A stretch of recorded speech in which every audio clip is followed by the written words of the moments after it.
Great, welcome everyone. My name is Spencer Kimball. I'm one of the co-founders and the CEO of a company called Cockroach Labs. You might wonder why we called it Cockroach Labs. We actually make a database that's extremely resilient called Cockroach DB. And so that's a big part of my talk today, really building for growth and resilience through maybe seed, pre-seed, through where we are today, Series F. At least that's where I can give any advice. And actually in this journey that I've been on with Cockroach Labs, it's almost been a decade, and on the way I've done a lot of angel investing. So I've invested in more than 80 different startups. Some of them have already been acquired or went out of business. Many of them are still going. The pace has really picked up recently with AI, so there's a lot of exciting stuff out there. But when I invest, I'm also being looked at to be an advisor.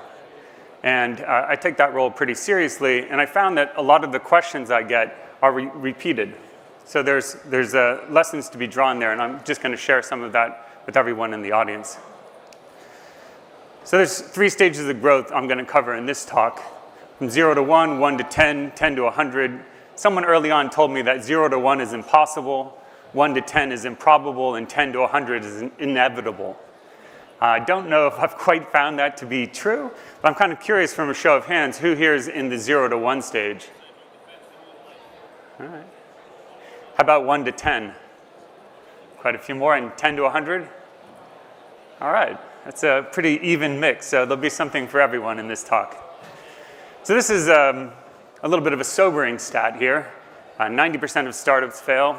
I think maybe one big question here is, what's the single most important bit of advice I could give, especially in those early stages where I think a lot of this stat comes true, to build from nothing to something that actually has a real shot at making it. And I think that is avoid building in a bubble.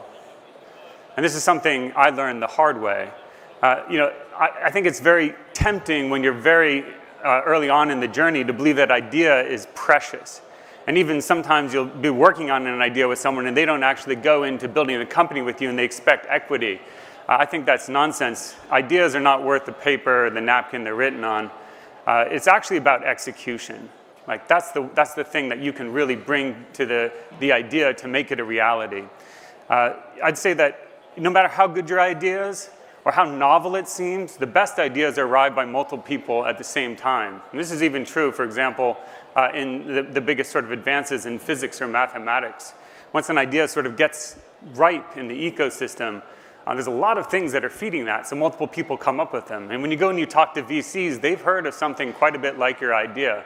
I think there's this tendency for people to get very cagey about it. They want the VC to sign an NDA, for example. That's a big mistake. That actually makes you look very naive and somewhat unserious to a venture capitalist when you ask for an NDA. Instead, what you want to do is you want to get as much feedback as you can about your idea.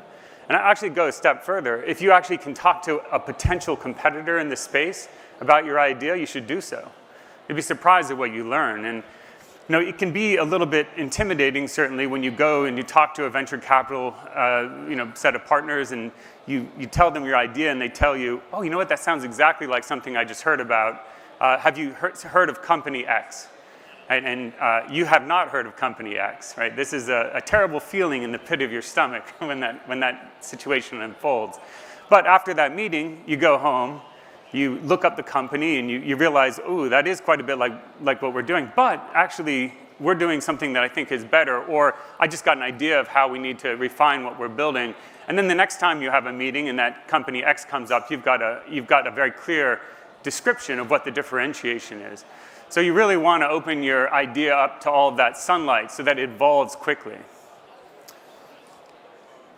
So this is a slightly different view, different data, different time frame, which is why the numbers are different. You can see there's a pretty high probability, relatively speaking, something like 9%, at the pre-Series A to get an M&A. So that number cumulatively goes up to about 16% in this data set. I think that by the time you get to that Series E, most companies no longer exist, and I think the good case here, many of them have been, relatively many, have been actually acquired. After that stage, you're either going to fail, I guess, or IPO, but the numbers are fairly small. So I'm going to cover this talk in 3 stages, and each one having sort of 3 main ideas. There's a lot I'm not going to cover. But one of the most important bits of advice here is about raising early rounds. And there's often a question I get, should I raise a seed or a pre-seed or a Series A? And I think it really depends. You know, how hot is the space? What's the product category? These days, I think if you're doing something in generative AI, you're probably going to get shuttled into doing a Series A, and that might not always be appropriate. And also, how good is the team? How credible? What have they built before? How far along really is the product or idea? Is there, for example, an open source product already made on GitHub with a lot of stars? Those kinds of things will, really, I think, set the tone of what sort of stage the venture capitalists think that you're in. With seeds, though, they can be extremely expensive if it's a priced round. So I will often advise people, try to do a safe instead of a seed. Actually, getting a priced round has some advantages, but because of the high degree of risk at that early stage, venture capitalists are often expecting more than 20%. And you're going to have to eventually do a Series A, and that's going to be another something like 20% because the risk is still perceived to be quite high. Again, depending on how hot the product category is, you can control that dilution. But actually brings me to the next point, which I don't think that it makes a lot of sense to optimize for dilution early on. Instead, what I think people should be looking at is just how much money do you really need in order to get to that stage where you get product market fit. That's the thing you can really trade with a venture capitalist. Typically, that's what they're looking for. They have a sort of percentage in mind, and they're not really very concerned with how much money is going to go into it. So you can say, well, if you want 20% or whatever it is, we can get there, but let's raise 10 million instead of 7 million or 5 million, and I just need a higher valuation to do that. And that's typically where you're going to get some trade there. I think the other really big thing about these early rounds that you should really optimize for is the credibility of the venture capitalists. So it's the firm, and it's also the partner. Because this is going to be, what I've been told, a lifelong marriage. and that has proven true in my case. That very first investor we had, he's on the board, and he's been an incredible asset to the company through all of the stages. That credibility actually is crucial in the subsequent rounds of funding. It's crucial for the early employees that you hire who are risk takers, and they actually pay attention to the signal of what the venture capital is, that early lead investor. And also this is true of early customers that are kind of in the innovator or early adopter stage of the crossing the chasm.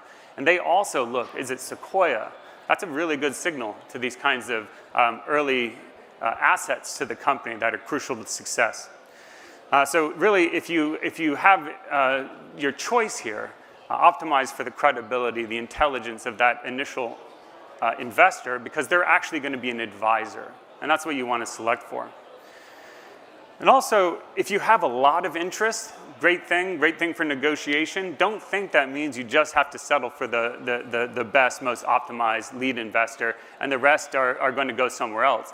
You can actually, in that sort of a situation, dictate the terms, and you can create a sausage that includes all of the investors that are interested. You give them your lead. As long as you meet sort of their minimum requirement, they're often happy to have other relatively high-tier investors as part of the larger deal. And that actually means you've got more networks, which is always a good thing. It's actually an expectation on the part of those additional investors that they're going to potentially lead subsequent rounds. So you might even have that lead or a price setter built in to your cap table. And also you block competitors. So to the extent that you've got a lot of good VCs that want to be part of it, that's going to give you, I think, a bigger advantage as you're going to market. So I want to touch a little bit more on this idea of just ideas and what else is involved here. So the idea is worthless on its own. I made that point, but execution's everything. So there's blood, sweat, and tears, all of that sweat equity you put in. But then there's this point that you need to work smarter, not harder. And the execution, if it's sort of blind, you're going to end up with a sort of local maximum, if even that. Instead, what you need to do is you need to inform all of that effort with a visionary belief in what you're doing. And that's what you bring as a founder. It's more even than the execution. Do you have belief in what you're doing that sort of borders on foreknowledge. That's what you have to cultivate and even believe. So the second big point here is culture. And this is an intangible, and it's a difficult thing to get right.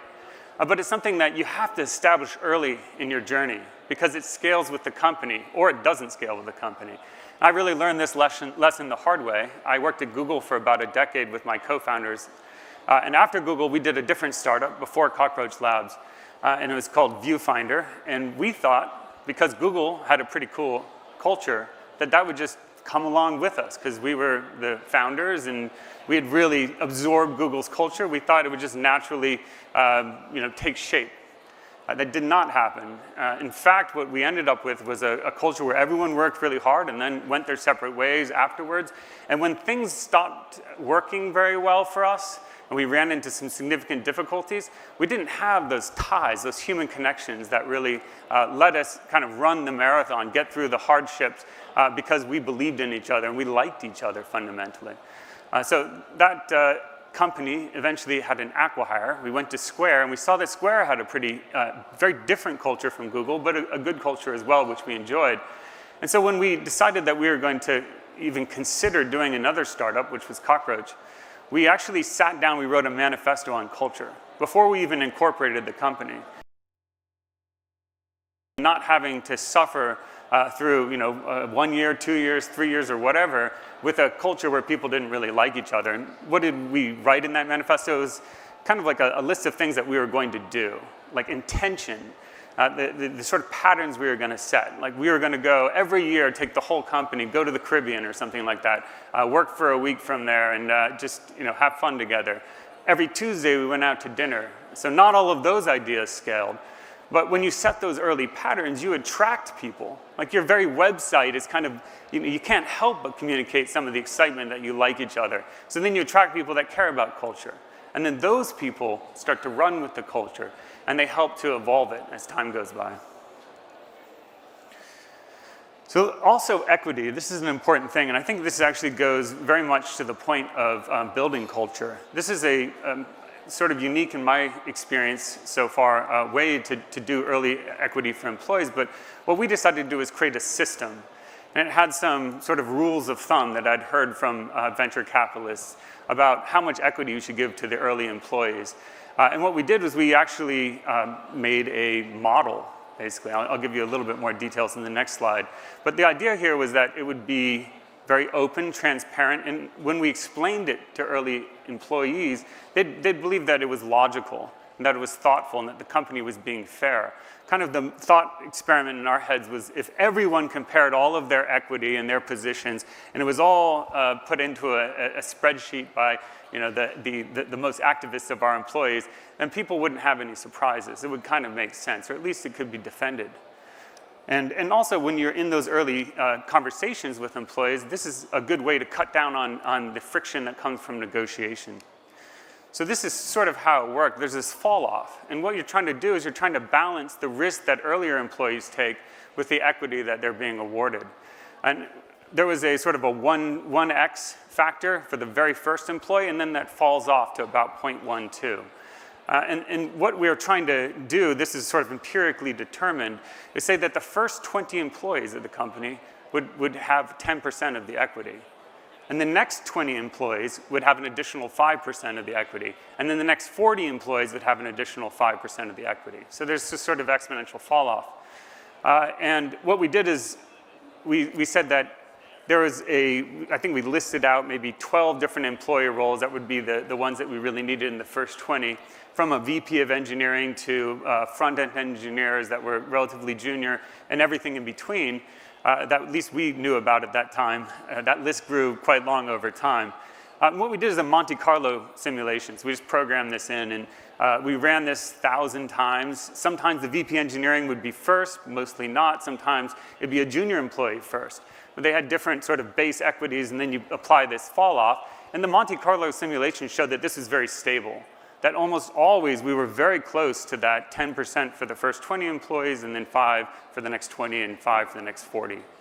So that actually worked out well, and we explain this to people. I've actually given the spreadsheet for this to many of the companies that I advise, and it worked really well. I think people certainly appreciated this. You don't last with this model for very long. I don't know if we kept it until the 80th employee.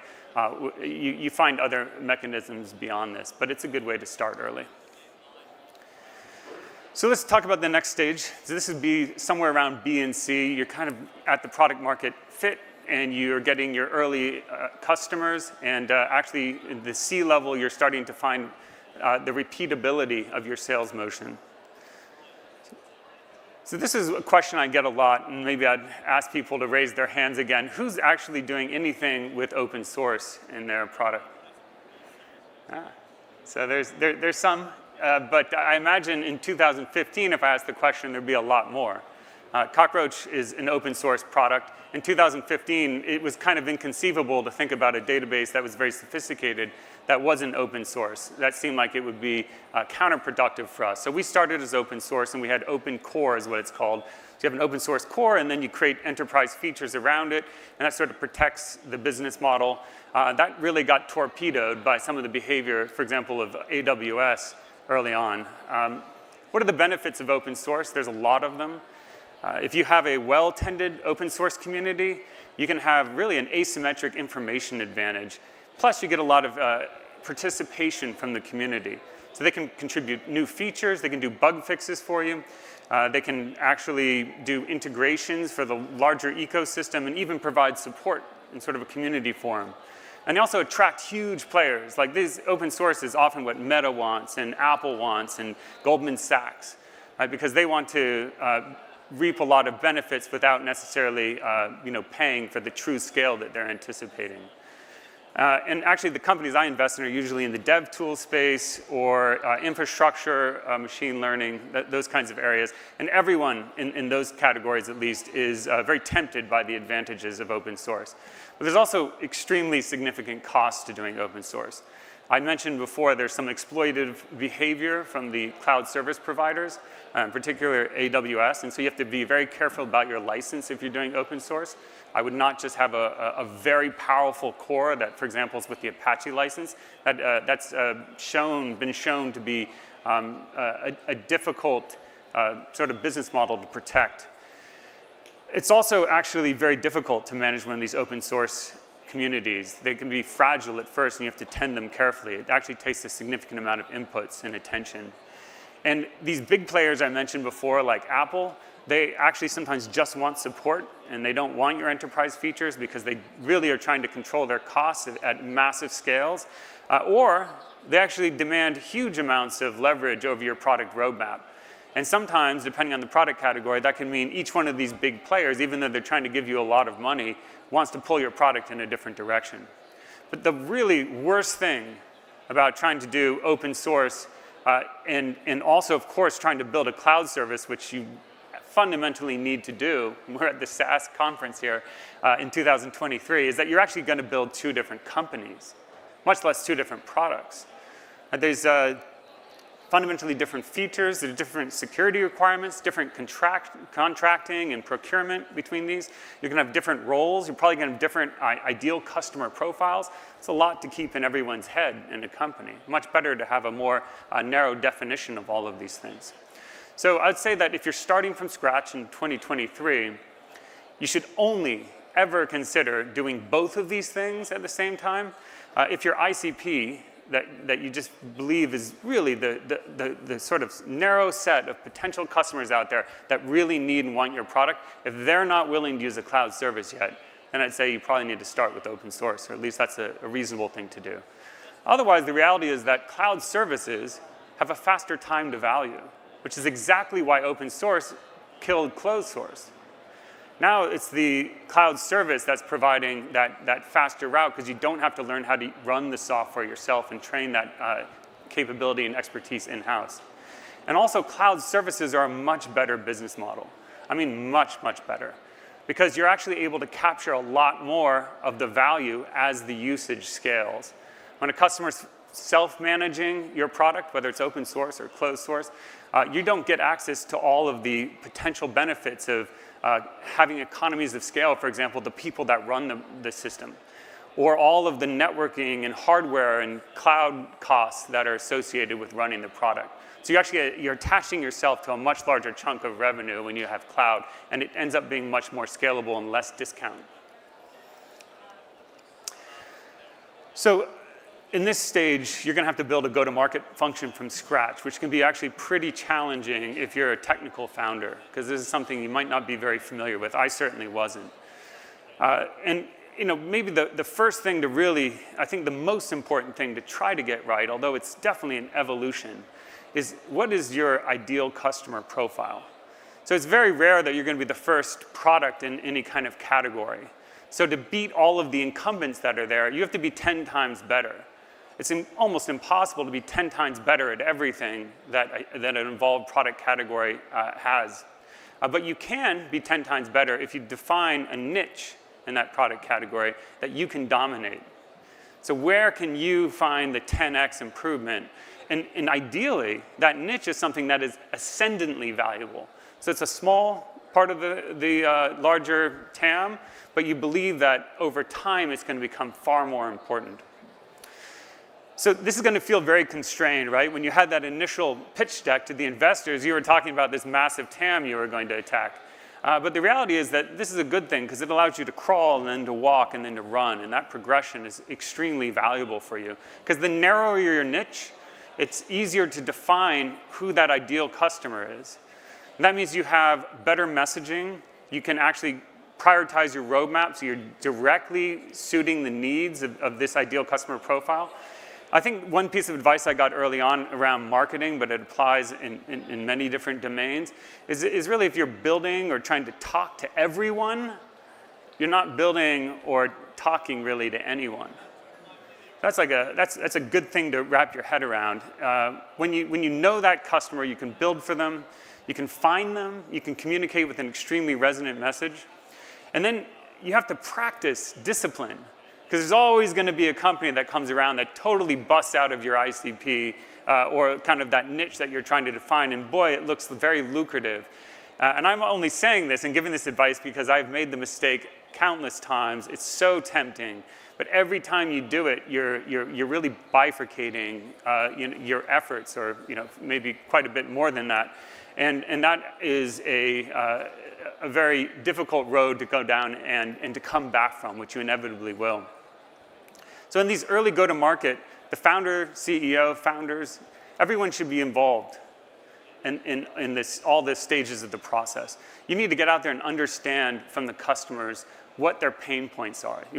If you're in those early conversations and you're just talking about your product and selling it and talking about all its features and greatness, you're doing it wrong. You need to be actively listening to what that customer is telling you.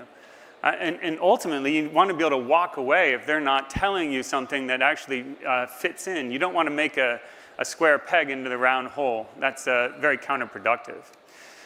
So when you're at this stage, you may do a little bit of this yourself, but when you actually start getting some customers and you feel that you're starting to get a product that is matching with the needs, you're going to want to find an early sales leader. You should probably call this a head of sales. Don't hire a VP of sales.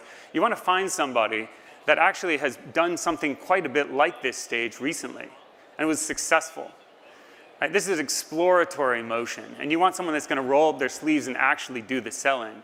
And I'll just caution this. It can seem like selling's something that you can do. You understand the product best, but there's a lot of skill in this process. So it's kind of like hiring, assuming that if you're not an engineer, you could actually be the VP of engineering or something like that. It's a mistake I've seen happen occasionally.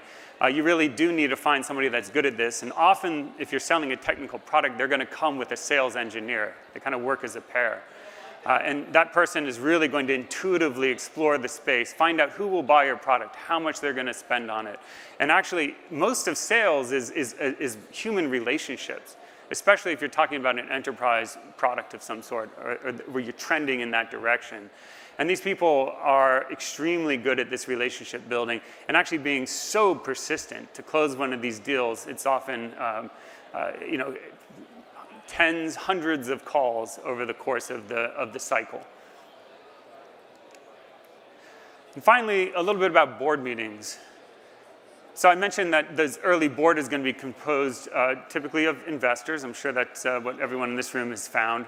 And that's why it's so important to really select for intelligence and credibility in those early stages, because these VCs, they're actually really good pattern matchers. They've got a huge amount of information about the larger ecosystem. And in that board meeting, what they can steer you on, I think most successfully, is what are the common patterns of failures and successes? Like, what do they see, even within your space? They have intel on your peers and competitors, and they can tell you, does this look good or does this not look good? How's your monthly burn? Is this kind of unhealthy?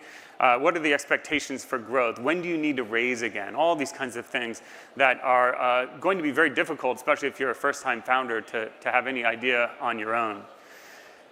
So they also typically don't have operational experience, so they don't have much of it, or it's been a long time. So as your board meetings happen quarter in, quarter out, you need to think about when the right time is to add an independent that's going to start bringing more operational experience to your board. So the best thing about board meetings, I think, is it's an opportunity to sort of stop and take a step back and say, what are we doing here? So even if you're not getting necessarily useful advice in a particular board meeting, so this is very true, I think, at the earlier stages where you're just trying to build the product, this is an opportunity to document, to verbalize what you're working on. So it's really important to set some goals even at the early stages. And you kind of want to put, if you can, a bit of a quantitative metric into these goals. You should probably have somewhere between 5 and 10, maybe less in earlier stages and more in later stages. And you set sort of an annual target, so the longer term view, and also you want to break that down into quarterly milestones. And then in each of these board meetings, you create a briefing document. It shouldn't be more than like 6 pages, but it should be an analysis in the first section of what happened in the past quarter. What were the goals we set? How did we measure up against those goals, and what are the hypotheses that we have for why we succeeded or failed to reach those goals? And that should actually be very much informed by the actions you set out to take. And then the next section is the plan for the quarter ahead. And it's sort of similar, but here's what we're going to do. What are the major resource expenditures we're going to contemplate in order to actually meet the next quarter's goals? And when you look back on these and you have them quarter after quarter after quarter for years, this is an incredible sort of documentation of the journey you've taken as a company. And it can be great for successive rounds of funding, for due diligence. And when you hire like a very seasoned executive, this is an amazing thing to give to them, because it lets them catch up on the journey of the company. And the last year of those board briefing docs can be really pivotal to their understanding. And you don't want to hide anything in these. This is critically important, because you want that new investor or that new executive that comes in to understand what they're getting into, to be excited about the problems. So now we're talking about Series C and beyond. So there's just an evolution of the different aspects, the board, the leadership, the customers. I'd say that the critical thing in this stage is to really create a sense in the entire company that your customer success is fundamentally your success. And it's always going to be your most important responsibility to inspire a vision, internally and externally, as the CEO and founder.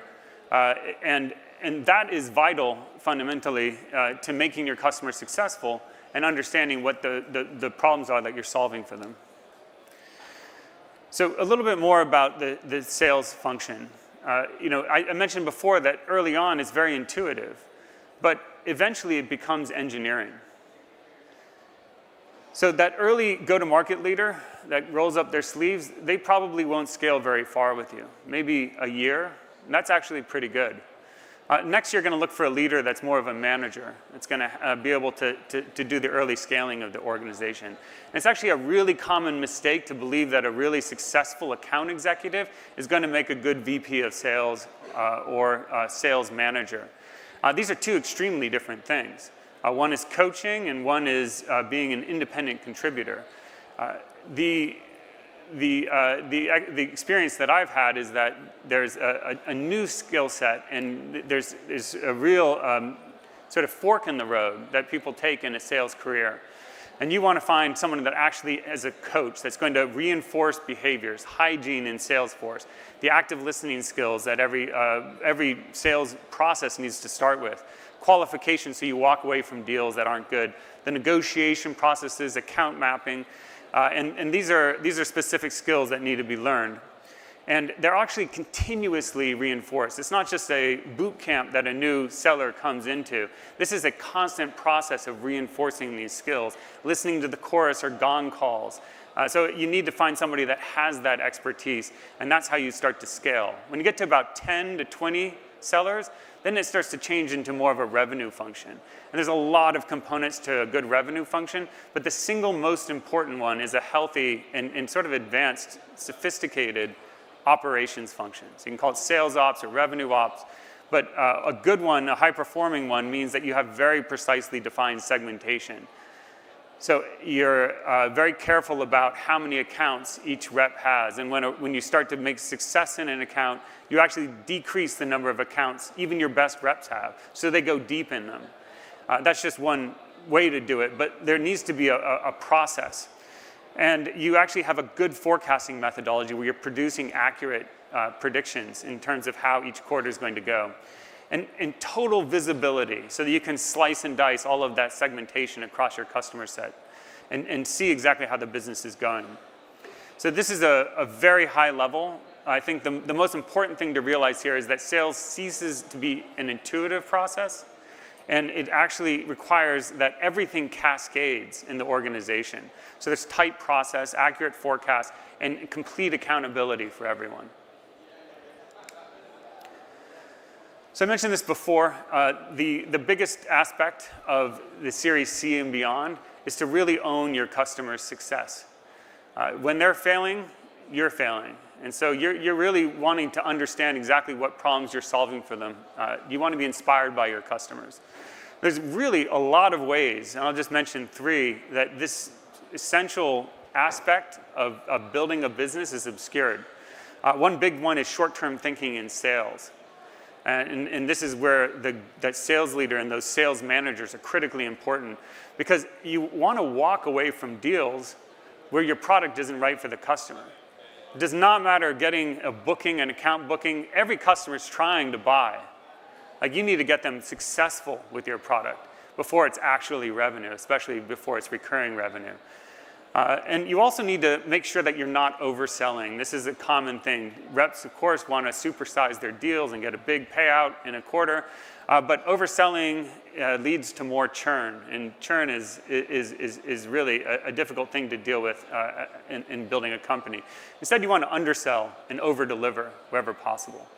Engineering is actually another common area where customer success is I think, horribly underrepresented. And this is almost by design. You put product managers as a sort of layer of indirection between your engineers and your customers. But the reality is that it's not fun for engineers if all they hear about is when the customers are having a big failure. You want to actually show them the success of the customers. And actually, engineers, if they're building in a silo, they build incoherent user experiences for your customers. You want engineers to watch your customers with the friction they're having, where they're failing as they're trying to use the product. And also, bottoms-up creativity, which is actually what engineers can be amazing at if they're enabled. That's actually fundamentally enabled with customer empathy. So they have to see these customers. They have to hear these customers. And then last, certainly not least, as the founders, CEO, you need to avoid getting buried in the increasing complexity of scaling the organization. You need to be out there on these customer calls, early ones, as well as, of course, the later ones when you're meeting the economic buyers. I mentioned this before, but your single most important role as the CEO is to sell that vision, and it's internal and it's external. And you really can't do that unless you're understanding your customers. So this starts with the CEO, and it has to cascade to every single employee. And the customers feel the difference. They feel it in terms of how everyone talks about it, how they talk to them, even when they're talking to support. And even when you have egregious product failures, and believe me, when you're building a relational operational database, they can be pretty egregious. Every one of those has the seed of a stronger, more trusting relationship with that customer. So you need to embrace even the failure. And the way you do that is you need to believe, and you need to make everyone in your organization believe that when the customer is failing, you're failing, and that you need to make, your number one priority is ultimately to make them successful. Customers sense that. And so just a little bit about the changing role as you're scaling here. Someone told me early on that there's 3 jobs for the CEO. And this is true when you're Series A and it's true when you're Series F. You got to keep money in the bank. You have to sell the vision internally and externally. And you have to fire yourself by hiring people to do jobs better than you when you're not keeping money in the bank and selling the vision. So, anyone who has kids here, the job of a parent is always to guide your kids even when they're adults through life successfully, and that never ends. But when you have bigger kids, you've got bigger problems. And this is exactly how it feels when you're scaling the company. And at a certain point, you get to a stage where you're not doing any actual work anymore. At least that's what it can feel like. You may have started your career as an engineer or as a product manager. Those are common sort of founder roles. And you get pretty far removed from that. You never get to roll up your sleeves and get your hands dirty. Some CEOs actually create a week of coding in the year or in the quarter. So there's ways that you can keep some of that muscle around from atrophying, and also just sort of satisfying an itch that you have. But ultimately, and you have to just take this to heart, your job is to be the team lead for the executive team. That's your job. And the executive team's job is to define the strategy, to determine the actions which are going to implement the strategy, to apportion resources, to achieve the actions, to drive accountability for them, and then to measure success against the strategy and iterate. That's what the executive team does, and you are the leader of that. So you can't get, I know this from my own personal experience. We were building a product before we had customers for about 3 years, and I was programming. And that was somewhat appropriate at that stage. But there came a point where I got advised through people in the company and through the investors, listen, Spencer, you need to stop programming. I know you think you're good at it, but this is not your job anymore. And that was a difficult transition, but it was necessary. So that's a good piece of advice. So 3 takeaways here. Seek advisors, not just investors. These are partners that are going to take you from seed to scale.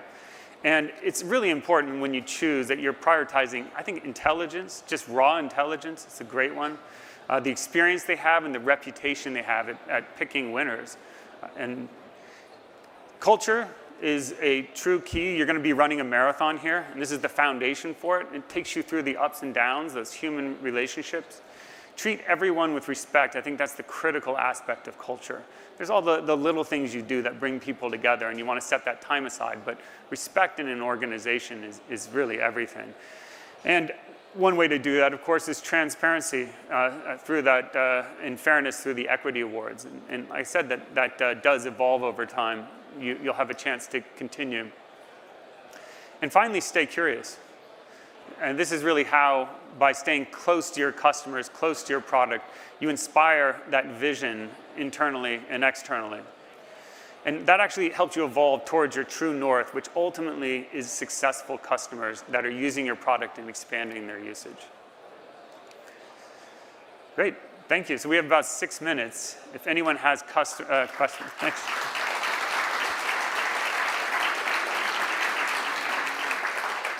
If you do have a question, the mic is right here. Feel free to come up.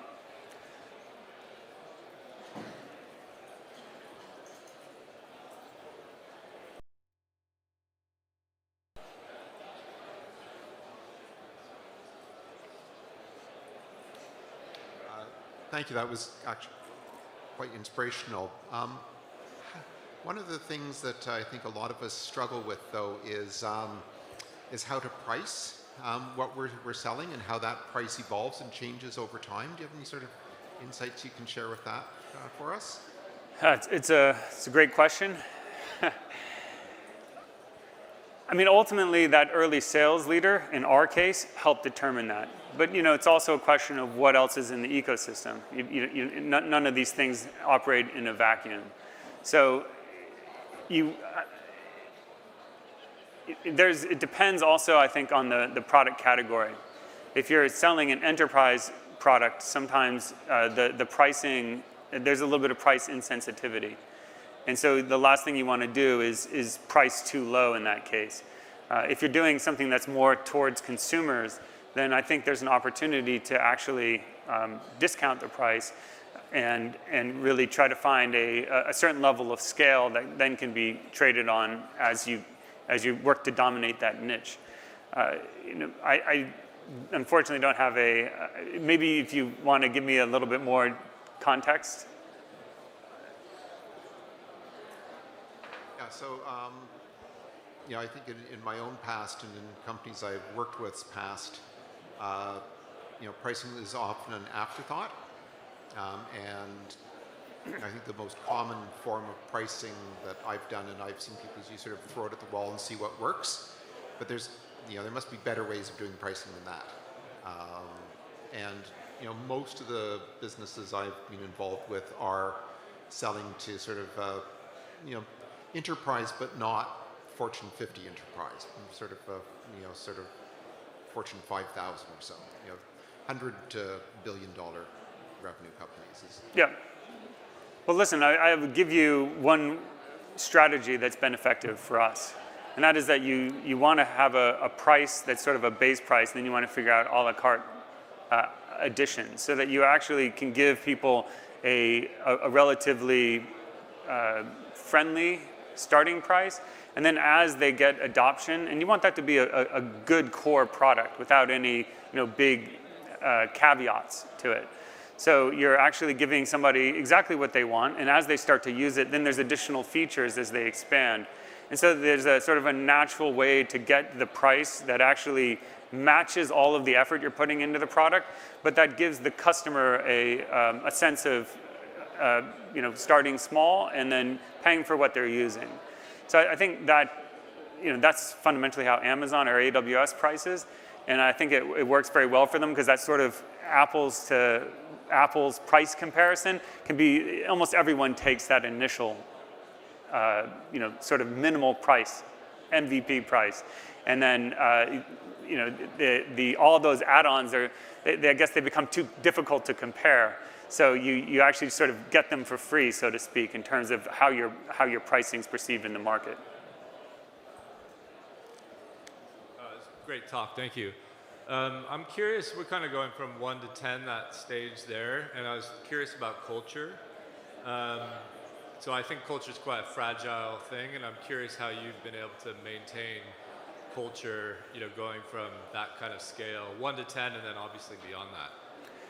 Yeah, I think one big learning on culture for me is that you have to keep talking about it. This is true a lot. I mean, there's a need to market internally that's almost as great as the need to market externally. And some of the things that you market internally are definitely your values and your culture, and you want to reify those.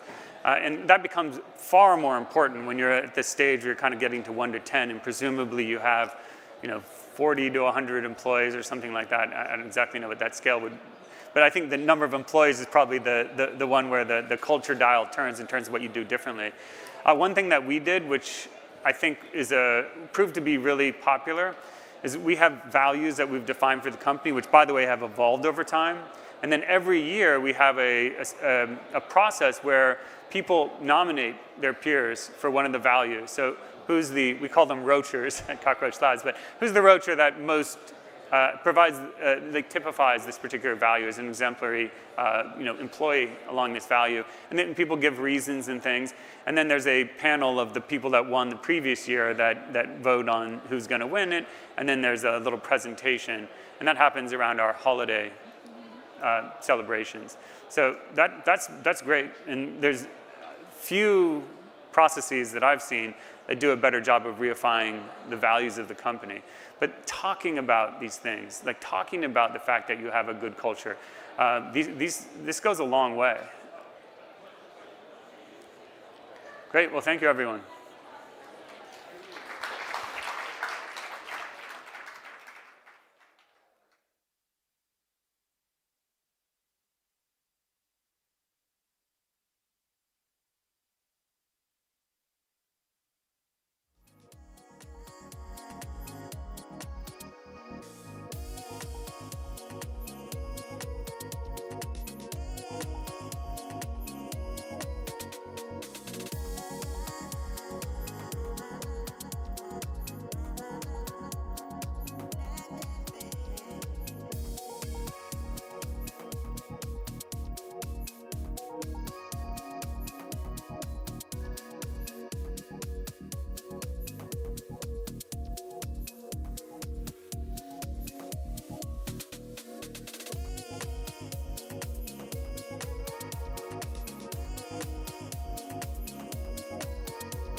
tone for where I see things in SaaS today, where we're at, and then later we can pick it up like for the very last session tomorrow. We'll do a Q&A at the very end during happy hour until I pass out or until you don't have any more questions. But I just, for what it's worth, I'll share my thoughts about where we are. And it's funny, how many folks were in Barcelona last year at SaaStr Europa? Okay, a lot. I did these slides, and I'll tie it to this. And basically my message last year in Barcelona is stop whining. And it was, look, obviously last year things were easier for most folks than 2021, when buyers would buy anything, when in some cases there was a lack of discipline in the markets, which was fun, it was good. But last year, there was still so much budget going to SaaS and cloud that I challenged everyone, work harder, stop pining for 2021 and the late half of 2020. Those days aren't coming back. They were crazy. Times are still pretty good. Go out there and friggin' sell something. And I still think that's the right advice today. But I want to talk about how things are different this year than a year ago. Last year was challenging, but I thought a lot about this and I didn't figure this out until a couple weeks ago. Like, why are things so different in 2023 than 2022? They're obviously very different than 2021, I think, for most of us during the crazy lockdown era. And this is what I know this sounds obvious, or maybe it doesn't. This is what someone who's been doing SaaS since 2005. This is the first time in the last 10 years that SaaS has gotten harder. Okay, it has gotten harder. And let me just talk through it for a minute, because it took me a while to really understand this. And there were some bumps, and this is just, I took from the BVP Cloud Index, just the overall growth of the markets, and the top one, I know I'm colorblind, is it blue or black, or someone tell me? The top one, anyhow, is all the public cloud stocks and their stock prices. And what you can see is that, look,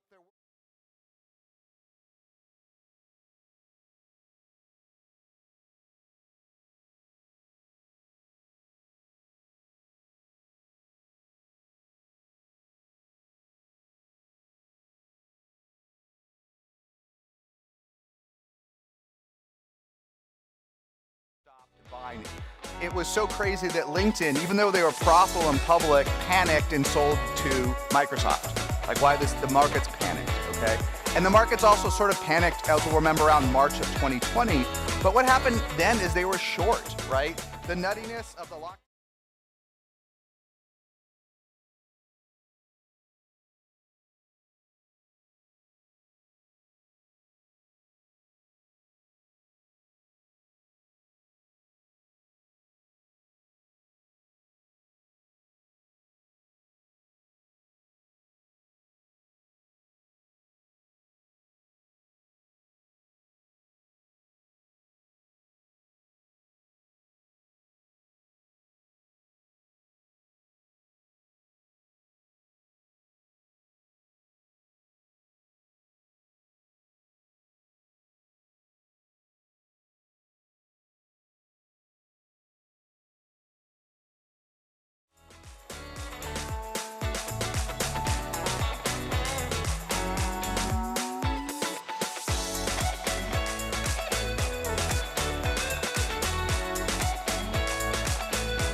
Please welcome Insider's co-founder and CEO, Hande Cilingir, and Insider CMO, Merve Nazlioglu.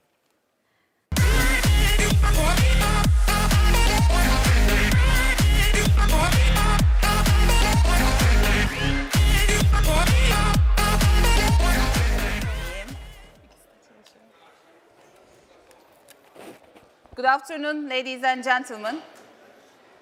I felt like it's a nice moment, nice constitution for SaaStr and also for the world, whole world. Two women on the stage, which is not like, very common. I hope that we are going to make like a, both informative, instructive, and also a kind of fruitful session for you, which can give you some insights, not from our own knowledge, but from our experiences. I'm Hande, one of the co-founders and CEO of Insider. I'm sorry to say that I'm not the star of the show today. She is the star of the show. Why? Because we are going to talk about customer retention. And she is my CMO, and maybe you can take the liberty of introducing yourself, Merve. Sure, I'm Merve. Very nice to meet all of you. It's so nice to be here with the crowd, learning from each other's challenges, being on the same boat, and trying to create those unforgettable journeys together. Working with Hande for the past 8 years, and it's a special moment to be on the stage with her as well. So welcome again, and I hope you enjoy the session. Perfect. So, maybe a little information about Insider. I think most of you guys already use Insider, even without knowing it. Because we are working with the world's top global brands. We are working with customer-facing brands in online. And what we are doing is, we create meaningful experiences. We create personalized experiences for the online users. Because in today's world, everyone would like to be heard. Everyone would like to be understood. So at the end of the day, our technology, backed by artificial intelligence and machine learning, is trying to understand the end user and provide them an individualized customer journey while they are having their online experiences. We have more than 1,500 enterprise brands that we are working globally. We have 4 central offices, including New York, London, Singapore, and also Sydney. And we have now a company around $100 million of ARR. We are going to celebrate that very soon. And in addition to that, we are at scale that we came to a point that we understood the importance of customer marketing. Before starting, I would like to ask you guys a very basic question. Assuming that most of you are like founders in here, or CEOs, or directors, or whatever, you have all your own startup, how many of you has already defined your ICP?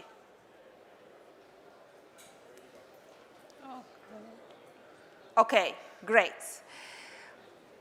As insiders, we defined our ICP like, 3 or 4 years ago. Very vital and important. Why? To get to know them well, to customize your sales, to customize your customer success, even customize your marketing. And imagine that, as we have defined like 1,000 customers as our ideal customer profile. And imagine that for each customer, you have, or we have, let's say, 2 contacts that we would like to make or feel special. So it made how many people? 2,000 people that we need to reach, that we need to feel like, special, that we need to market ourselves. And I think it's not that difficult, right? For example, imagine UK. Imagine that we have 1,000 clients in here, 2 from each, 2,000 people in total. So we need to just touch. We need to just contact. We need to just influence and impress and let them to understand the importance and value of our product by making them or feeling them special. We need to find a way to touch those 2,000 people. Is it difficult? I don't think so. We can do this. Is it, needed to go like, far away? No, because 2,000 people is much, but at the end of today, it's not that much, it's less. So today, we are going to talk about how to reach those 2,000 peoples, not only like, wallets, not only their business, but their hearts, because it's all about heart, touching the hearts. So this is what customer marketing is about. Most of the time, it's like culture. Most of the people think like, it's overrated. It's absolutely not. It's something underrated. If you find like, a way to touch these 2,000 people, then you will never lose. Why? The answer is obvious. Retention is the new acquisition. Given the fact that customer acquisition cost in the world is increasing sharply, I think the most efficient way to increase your revenue base is actually getting it out of the existing ones. So this is why we call it retention is the new acquisition. And this is why today, thanks to our experiences, we are going to talk about customer marketing and how we can build a customer marketing strategy which can take us to 140% of net revenue retention. And for B2B SaaS companies, as you all know, net revenue retention should be, without any discussion, the North Star metric. You can't think about a B2B SaaS company which has like a, less than 110 or 100% net revenue retention. So that's why it's the North Star, inevitable North Star metric for the B2B SaaS companies. That's why we are going to talk about how customer marketing can help to reach 140% of net revenue retention. And maybe you can talk a little bit about, what the, world is thinking about customer marketing now. How is the view? And you can talk about it briefly. Amazing. Thanks, Hande. So as you can see in this report, State of Customer Marketing report by Influtive, they asked, how is customer marketing actually supporting your selling efforts in the organization? And 58% said it's very important, and 30% said it's important.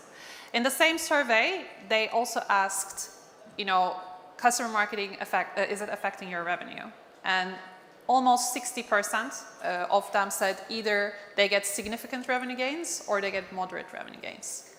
So, increasing customer retention rates just even by 5% is creating a huge impact on your revenue.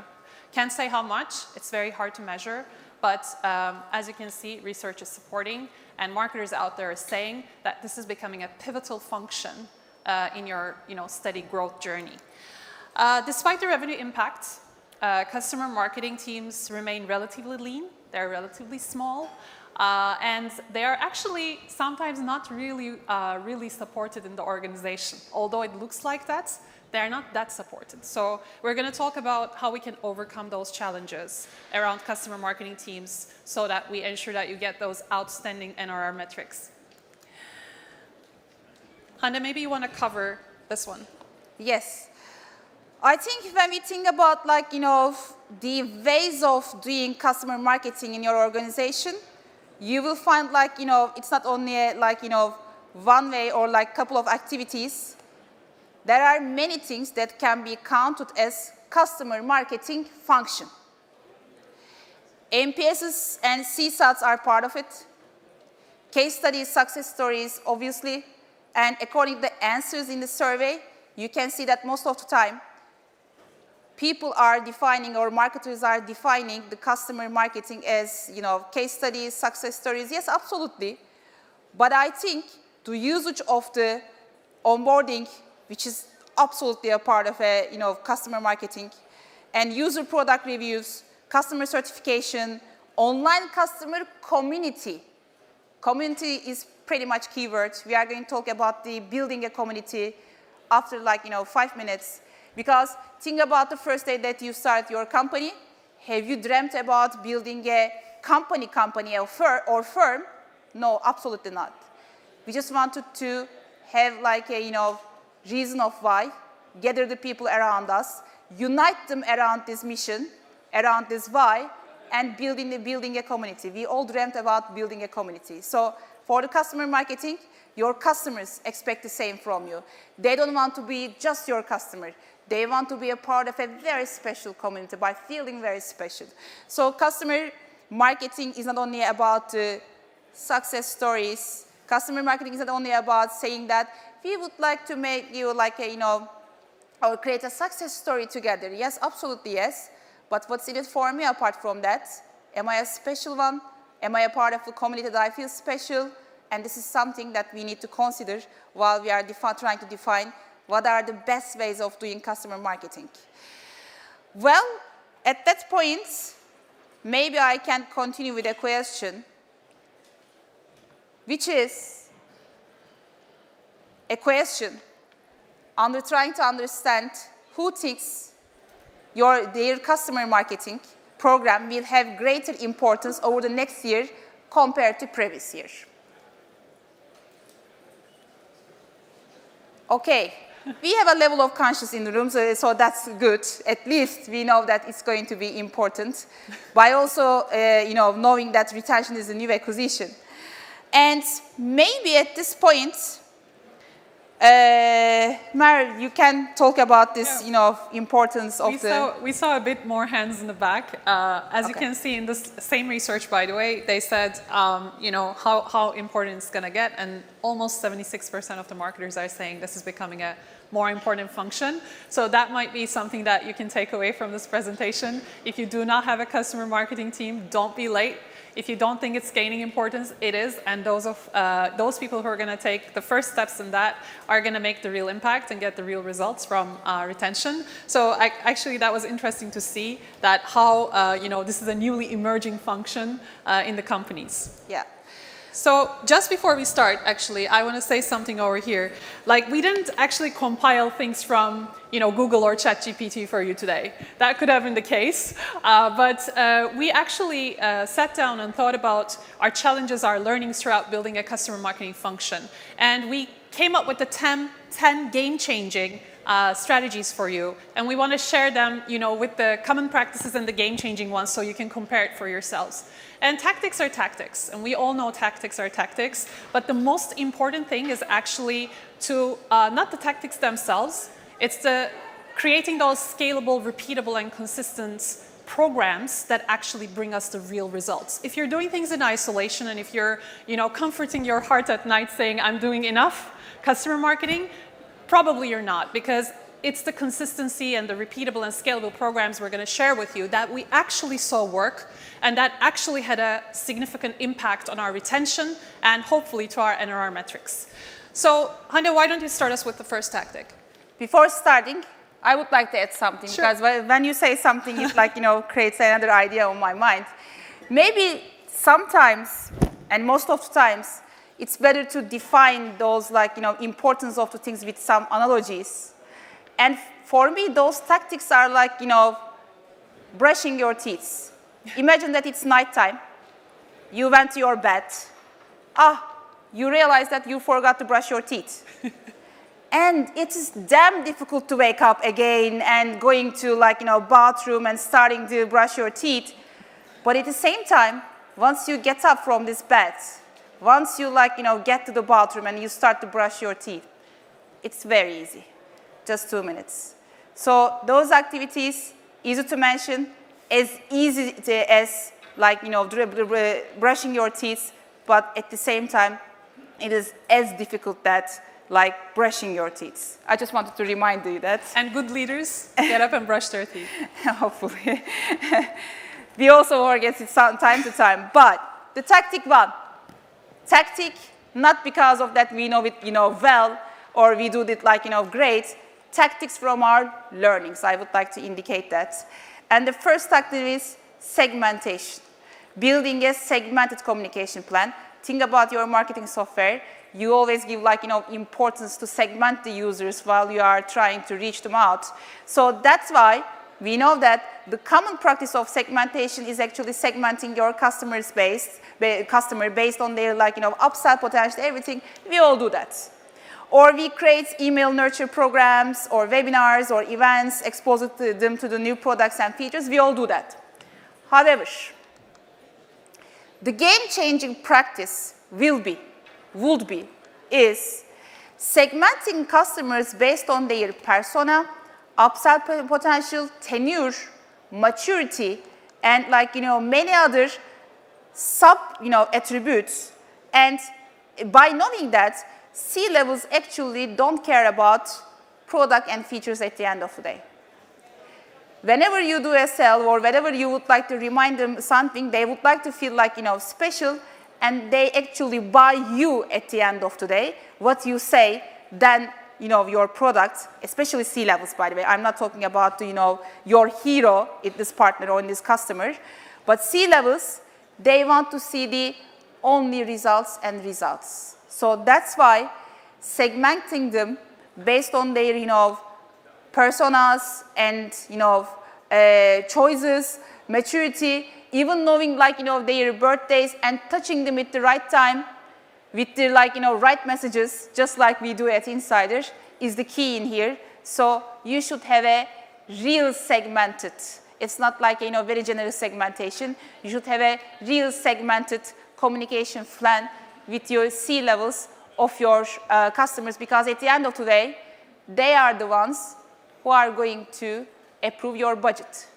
Even doing a nutrition with success story to one of your existing clients doesn't work that much. I know that Merve will kill me too because I say this, but nutriting them with a very special thing, very special to their business. It can be a news, it can be a new development in tech, it can be something special to their industry, and a personal message of that would be great because it means a special touch. So after this tactic, maybe we can talk a little bit about the tactic 2. Let's do it.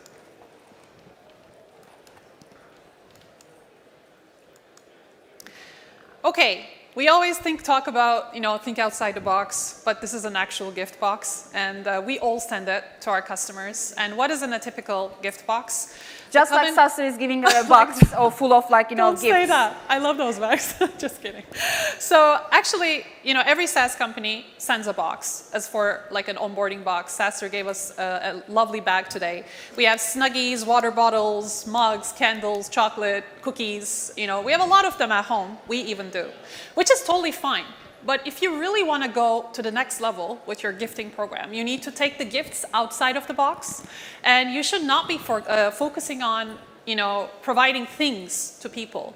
You would be, as Hande was talking earlier, people care about the relationships. They buy you, they trust you. So it's really important to create experiences for people. Because think about it, you go on a date or you try to start a new friendship, and what's really important is not, getting each other gifts. It's about understanding each other's soul and building that relationship. The foundations of that relationship is really about first impressions. So the game-changing practice is, maybe just sending a digital frame in a box, which we did at Insider, so real tactic here. And the digital frame was personalized to the person who's receiving it. So you tap on the digital frame, which is a photo frame, which we all have, photos of kids and people on our desk. It's a living thing over there. It will stay on the desk. And it started with Hande's personalized video. So Hande was like, hello, James. Very nice to have you as a part of our community. But you need to confess how you did this. Yes, I did this. Of course, AI. I haven't shooted video for everyone, and I know that this video is not going to be public. Of course, we also used AI for this. Yes. I just read the text, and then they embedded the names inside. Yeah, Hande was great, and we used a deep. AI was great, Merve. AI was also great. We did deep fake, and it was like, hello, James. Hello, Catherine. Hello, Chris, and it was just changing the video. It gave us scale because we had to send this to every single onboarding customer. And the other step would be, and we didn't do this yet, so if anyone does it before us, just let us know.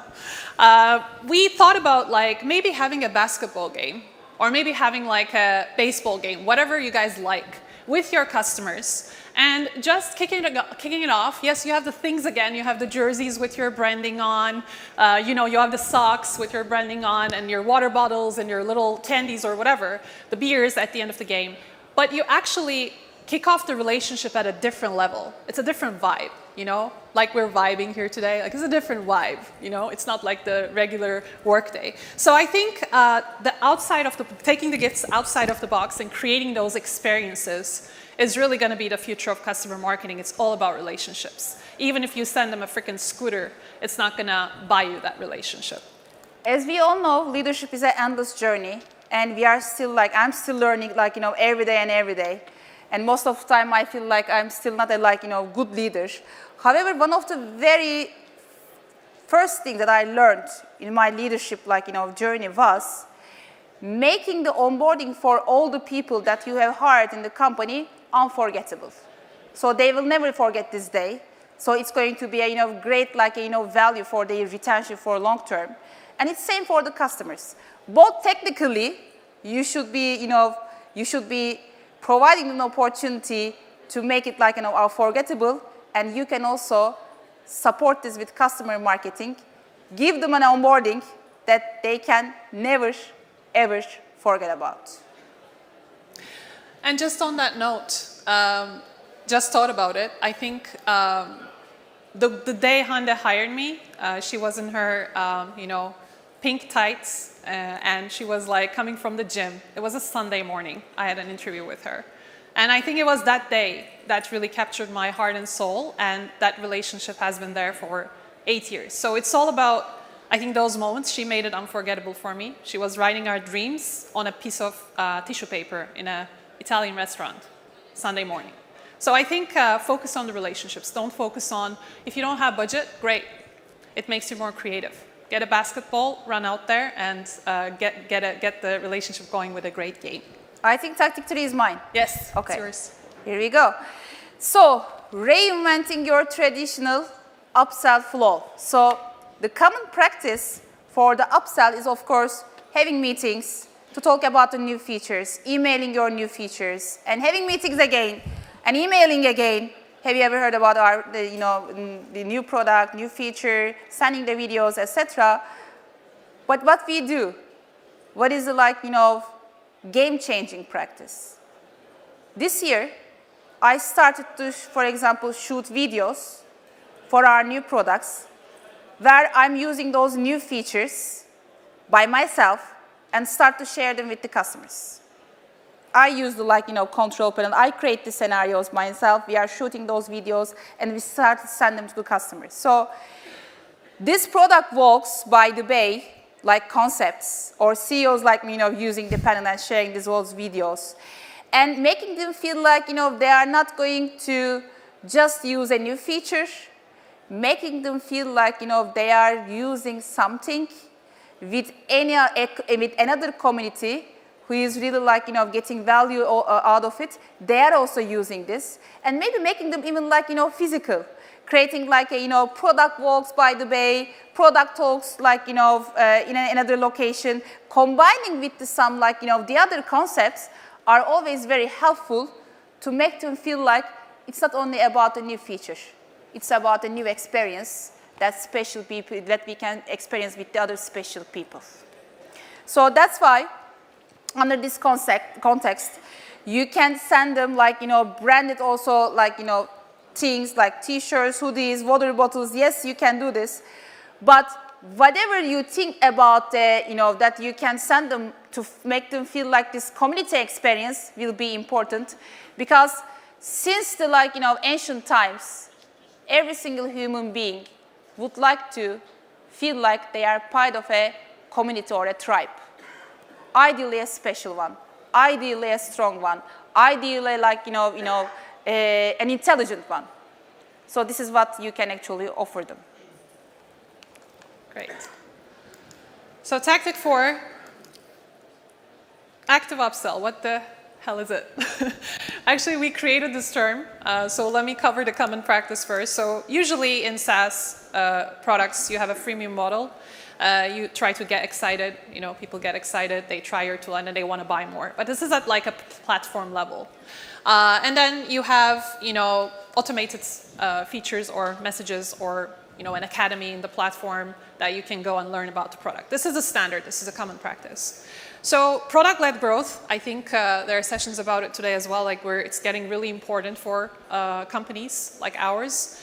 And the game-changing practice for upsells using your product is actually a term that we coined at Insider, active upsell.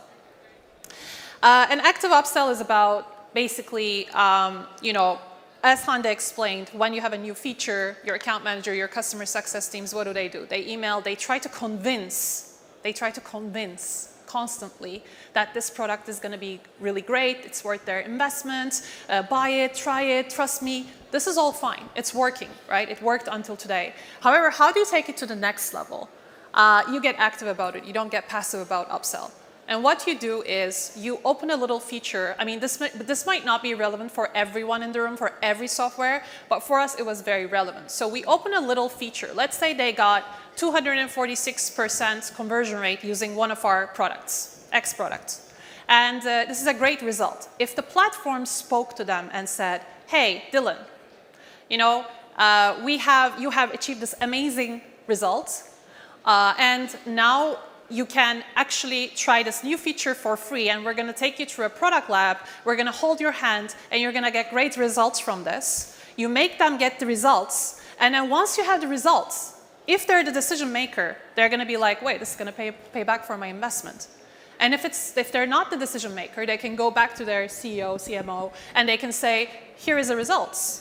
And they create internal buy-in for that product. So you don't spend your time or waste your time on actually convincing days, emails, calls, presentations, QBRs, and then you actually show them the value before they actually make the investment. So we call this active upsell. We started experimenting with it, and it's a powerful tool, and I think you guys should try it. The other thing is the dynamic content and the personalized feature experiences. As I mentioned, don't just put those pop-ups everywhere, speaking to no one. Again, doing personalized messaging, dynamic messaging, guiding them within the tool and platform will allow you to create inbound upsell opportunities, and it's going to start creating an engine that will actually, take you away from just doing customer events. Because if you want a strong upsell revenue opportunities coming, especially from marketing, you need to also think about your product as a main channel, and you have to think about digital strategies. Okay, tactic 5, which is about creating that loving feeling in your community. So second, maybe tactic about the community. Yes, because community is the key. I remember that in last year's Reshape, we have more than 20,000 people joining us, digital marketers. By the way, we have an global event called Reshape. Every year, we define the digital events in the world with the participation of the world's top global brands, and they're C-levels. For example, last year, we also hosted featured speakers like Barack Obama and Sir Richard Branson. And in all of those events, yes, we had a lot of participants, a lot of attendees. However, we decided to have also local reshapes during the year, where we only run this for the local community in our locations, Insider's locations like Japan, in Seoul, in Tokyo, in London. And those community events, local community events, was much more successful compared to these big and expensive events. Why? Because local touch and bringing them together as a community is much more powerful and is more touchy compared to those very big events. And creating that kind of loving communities, common practice is creating disconnected program without real community engagement. Real community engagement is the key in here. And just writing to the Slack groups, just sending them some, again, emails, or running product webinars that you can never be sure that who is listening, who is understanding. Those are now old-fashioned and old-school tactics. So that's why the game-changing practice is building an active community that triggers a sense of belonging requires consistent and at the same time connected programs. For example, not just webinars, gamified webinar seminars, repeatable, scalable customer event, customer advisory boards. For example, we have established a customer advisory board in each country, not to just to understand the, their needs, not just to understand the dynamics of this market, not just to understand their ideas, also for the referrals. We are trying to also understand, whom they can introduce us, how we can actually nurture our leads, because at the end of the day, they become the biggest word of mouth for your brand. And that's why actually building meaningful, valuable conversations in your online community. By the way, to be honest, and I know that I'm going to have a lot of maybe negative reactions about it once this speech is going to be public, I'm a big enemy of the online communication.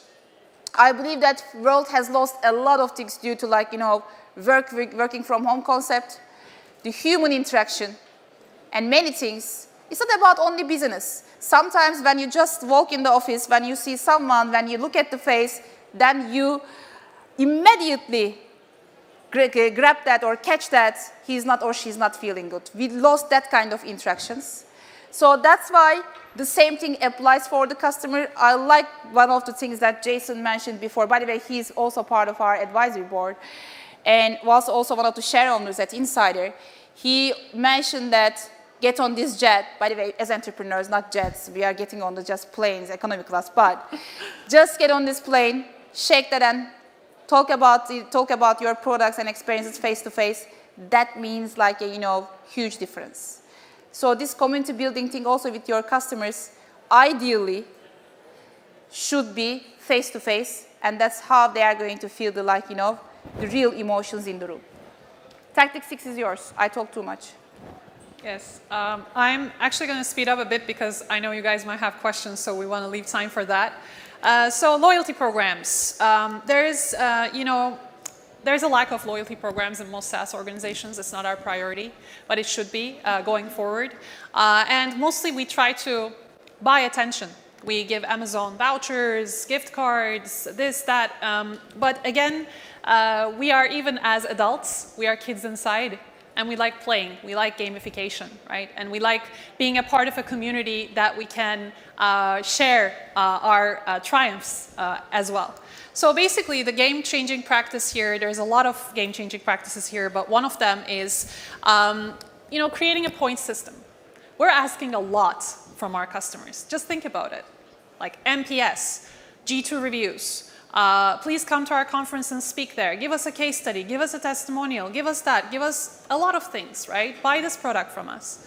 So thinking about what we ask from them, we can reward them with a point system. So 50 points for your G2 review, 200 points for your lovely speaking opportunity at Reshape with Hande maybe, or with some other panelists.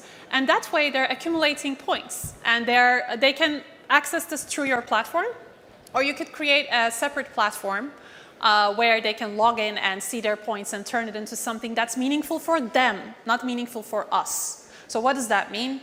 They can turn this into a donation for their favorite charity, or they could turn it into like a consultation with one of our account managers for the upcoming product release or a beta product usage. So they can turn it into something they find meaningful, not us. So you can start thinking about how you can differentiate your loyalty programs. So, tactic 7, gamifying your customer referral programs. And the common practice is this, generally, a single fixed reward for referrals. By the way, as we are talking about the concept of retention is a new acquisition. And again, even for the new customers, utilizing your existing client base, making them your your brand's best advocates is the most important strategy for the B2B SaaS companies like us, especially in those times, at those economic fluctuations.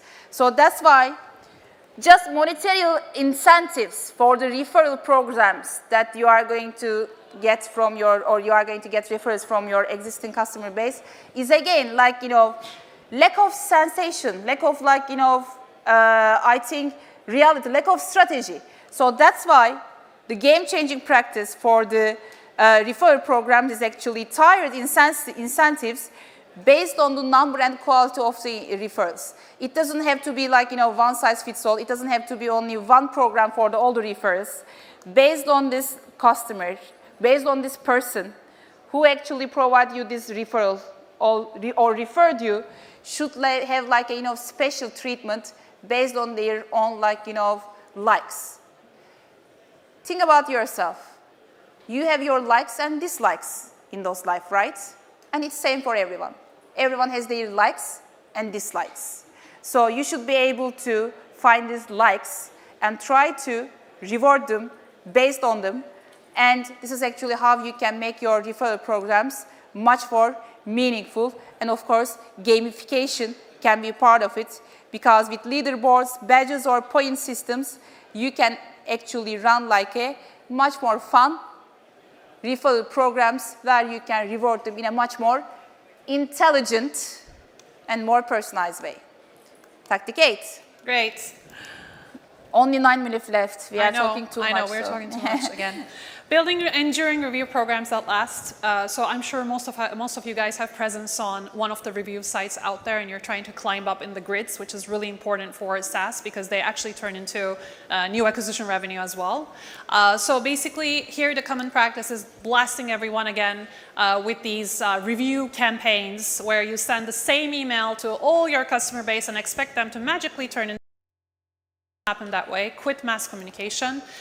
It's really important to start with your happy customers. Why? Happy customers say happy things, and it's very important for you to start with them to get your top amazing reviews. And also, if you really want to send them an Amazon voucher or some sort of present and recognize them, do it after, not before. Don't say, here's a $20 Amazon voucher for you, can you please give me a review?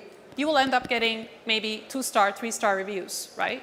So don't try to buy their attention, their time, turn them into advocates and make them want to do things for you. And here we are sending them a thank you email or a thank you donation or thank you something that is personalized to them by their account manager. No mass communications. That's the trick over here, and make it consistent. Don't go there 1 quarter, do a review campaign. Don't do it for 3 quarters, go back again. Doesn't work. Consistency, repeatable, scalable programs, as we mentioned. And that's something that's important for all of you in the room. Tactic 9. Think about a conversation that you would like to get an information out of it. Think about any type of relationship. Without giving, you can't expect anything, right? And you are going to receive in the level that you are going to give to this relationship or this conversation or this company. So that's why please ignore the common practice, or just do it, but just have like a balance around them. Ask before giving to customers, and companies ask customers to buy more products. We have built a new feature, buy our new product, fill in the NPS, please fill our NPS, be a speaker at one of our events, provide case studies, let's write a product review for us because we need to be at top of the chart, whatever. We are just asking sometimes. So try to give.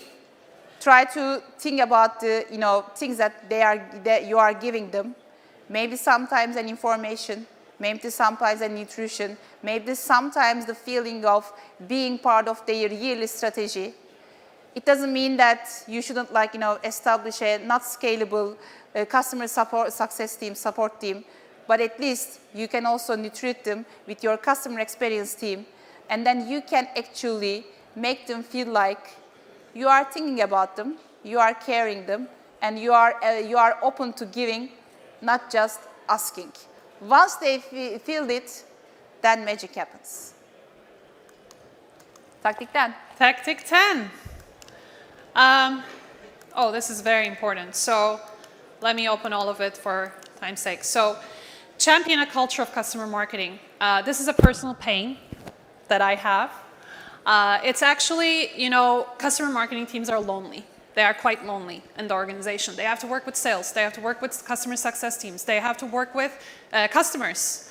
And they need to solve those magical problems for you, getting reviews, speakers, we mentioned it multiple times. So it's very important as the, C-levels of the organization needs to come from the top. you really need to create that culture of customer marketing in the organization and make people, educate people about understanding that this is done not for fun, this is done for retention and to reaching our outstanding NRR metrics. So if you create that culture, if you educate people about how important that event is, then your sales teams, your customer marketing team, customer success teams will feel more responsibility in bringing the right people in that room to maximize the upsell potential in the room, the upsell pipeline in the room.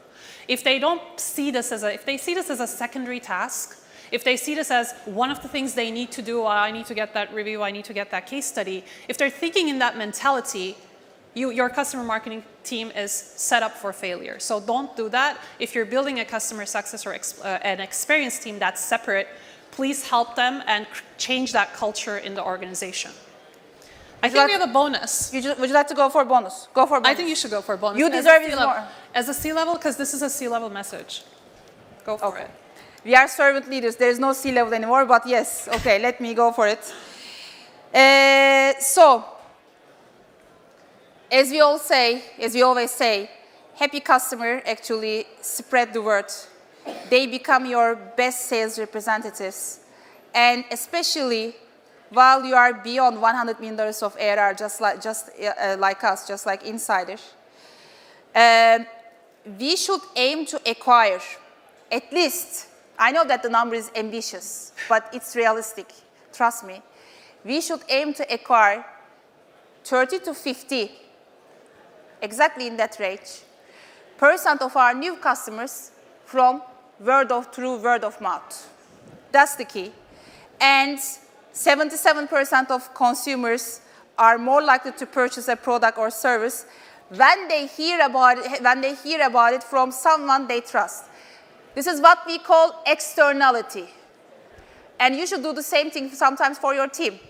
There's a tactic I also apply to Merve and all the other people.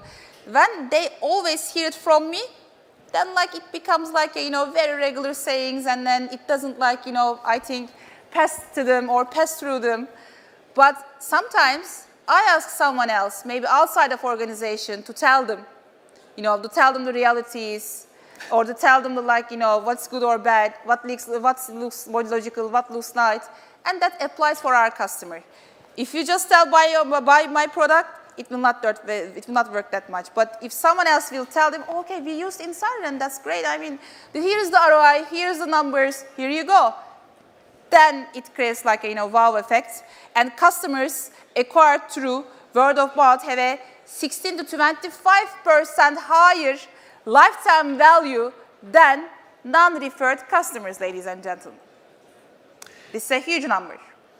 This is huge, and if you are successful with your customer marketing strategy, and if you really create that loving feeling in the community, that's what's going to turn into word of mouth, and that's also going to support your new acquisition revenue. So that's the key here. It's a vicious cycle, and you need to crack the code for customer marketing going forward. You guys don't have a choice. So thank you so much. We have the key takeaways. For the sake of time, I'm just going to use the clicker and not go through them for you. But I want to do something maybe not many people do at SaaStr, but I think it was a great crowd. You guys were so engaged with your eyes sparkling, your phones up, taking notes. Thank you so much for being such an engaged audience. And I just want to take a selfie because I want to make this moment unforgettable for all of us. And when you have a really amazing customer marketing team, and I would never think about that, and this is why you are the marketer. Okay. If you use any one of these tactics and you find some success, please write to us. Let's share. Let's learn from each other. So I assume we are not getting any questions because time is up. I think we have 1 minute. Maybe we can get that one brave soul for the question, but first the photo. Hande, do you mind? Of course, no, I won't. Can you guys raise your hands? Let's do it. Hande, you get in the photo. Woo! Woohoo! Thank you, guys. Thank you.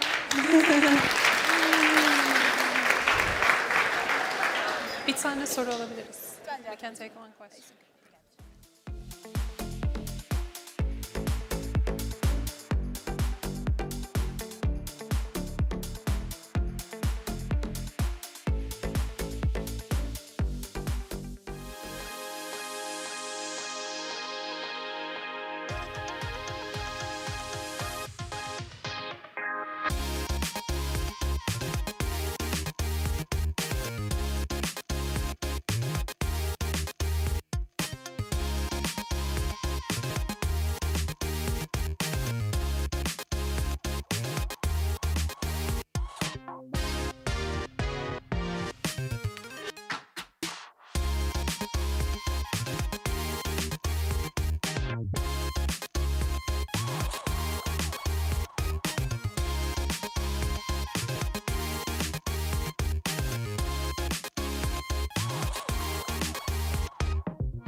Please welcome HashiCorp's EMEA Field CTO, Sarah Polan, and HashiCorp's VP NEMEA, Louise Fellows.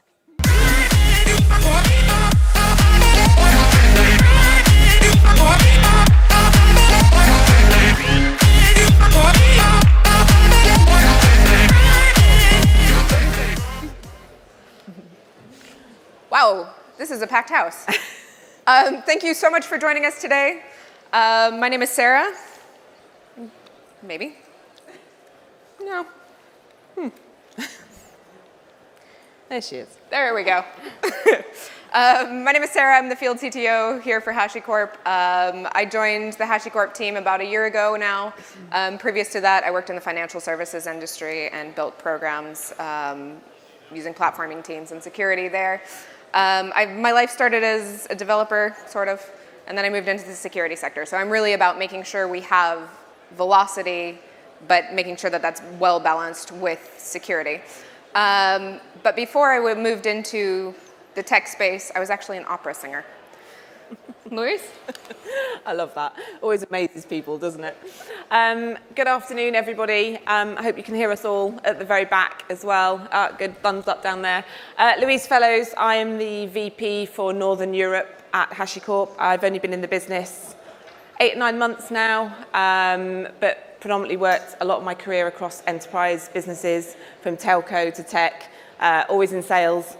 So bridging the gap between field CTO and sales is a topic dear to my heart. Love the tech industry, love everything we do with our customers. So I'm really delighted that we're here today to be able to speak to you all, and look forward to hopefully taking you on a bit of a journey about how we're working together. So today we're here to talk more about exploring the relationship between field CTO and sales. What does that really mean? Why is that impactful? Whether you call it field CTO, you'll see some places call it a technology strategist. Other large CSPs will call that Chief Technology Office. What is that about? Why does it exist? And how can you leverage that construct within your organization? Because we do see that it's quite powerful, that it really elevates the conversation and gets you into a better place, and making sure that you're with the decision makers and that they understand why these highly technical products are important to what they're doing on the larger scale and on their strategy side. So we wanted to take you on a bit of a journey today about how we've grown the connection between the field CTO and the sales organization, and why we've seen the importance of that, especially as your business starts to grow. We thought about it in 3 building blocks, and we'll take you through where we start on that journey. So the first building block that we think everyone needs to think about is the product knowledge.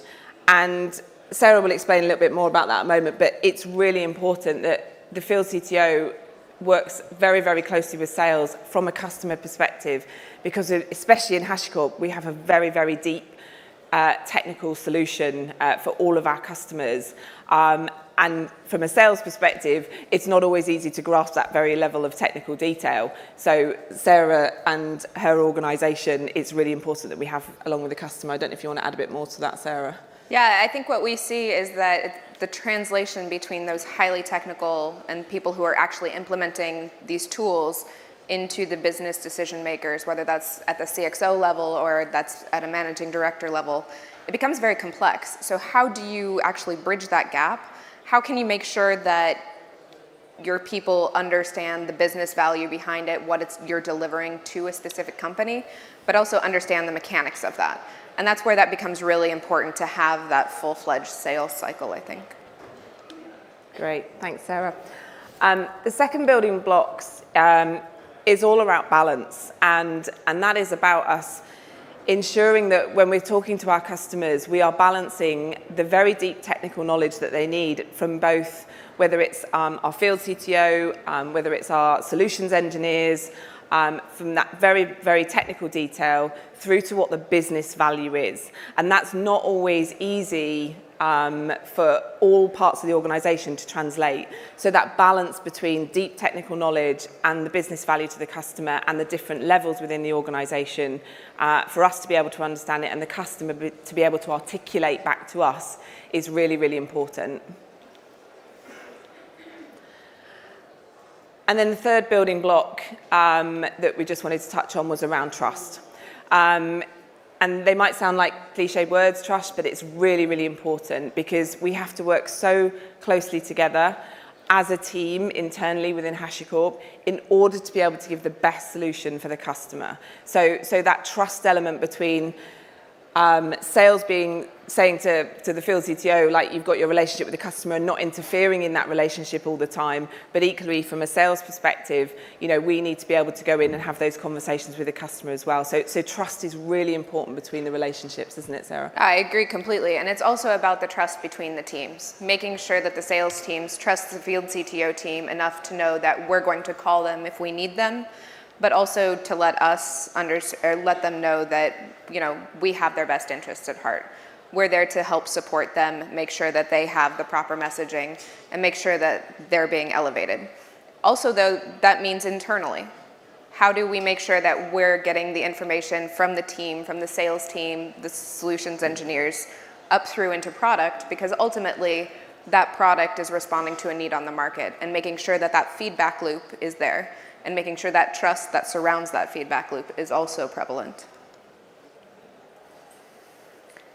And it's really nice to stand up here and talk about this and theorize behind it. But what does it actually look like? And how do we put that into practice? Because I think we were sitting earlier talking about how this came about and how some of these relationships came about. And it became really evident to us that it's been a very iterative process. Where we started a year ago when I came on board and 8 months ago when Louise came on board isn't where we are today. And it's a continual circle. It's a feedback loop. And it's also about how do we put that into play within the field itself. So if we look at a business, this is typically the layout that we see. We're in a space where we're dealing a lot with platform teams, building out infrastructure, making sure that infrastructure is secure and automated. And so we're really dealing with these tools, processes, and people. We have the developers, the SRE, and the operations teams who are very much responsible for the implementation side of things. It's building. That's awesome. It's loading. And they're very much, in terms of implementation. In the middle, we have the technology decision maker. And their job is really about the strategy. How are we going to make sure that the execution of the implementation is being driven by the strategy so that ultimately your CXO, the risk and compliance, who are the owners of the business, can understand what's going on. And it's actually more of a loop than it is a linear pattern, because the implementers also need to understand what's going on in that business. Why are you doing what you're doing? What is the business outcome that you want to achieve? Because if I'm going to implement that, I need to know what kind of business problem I'm solving for.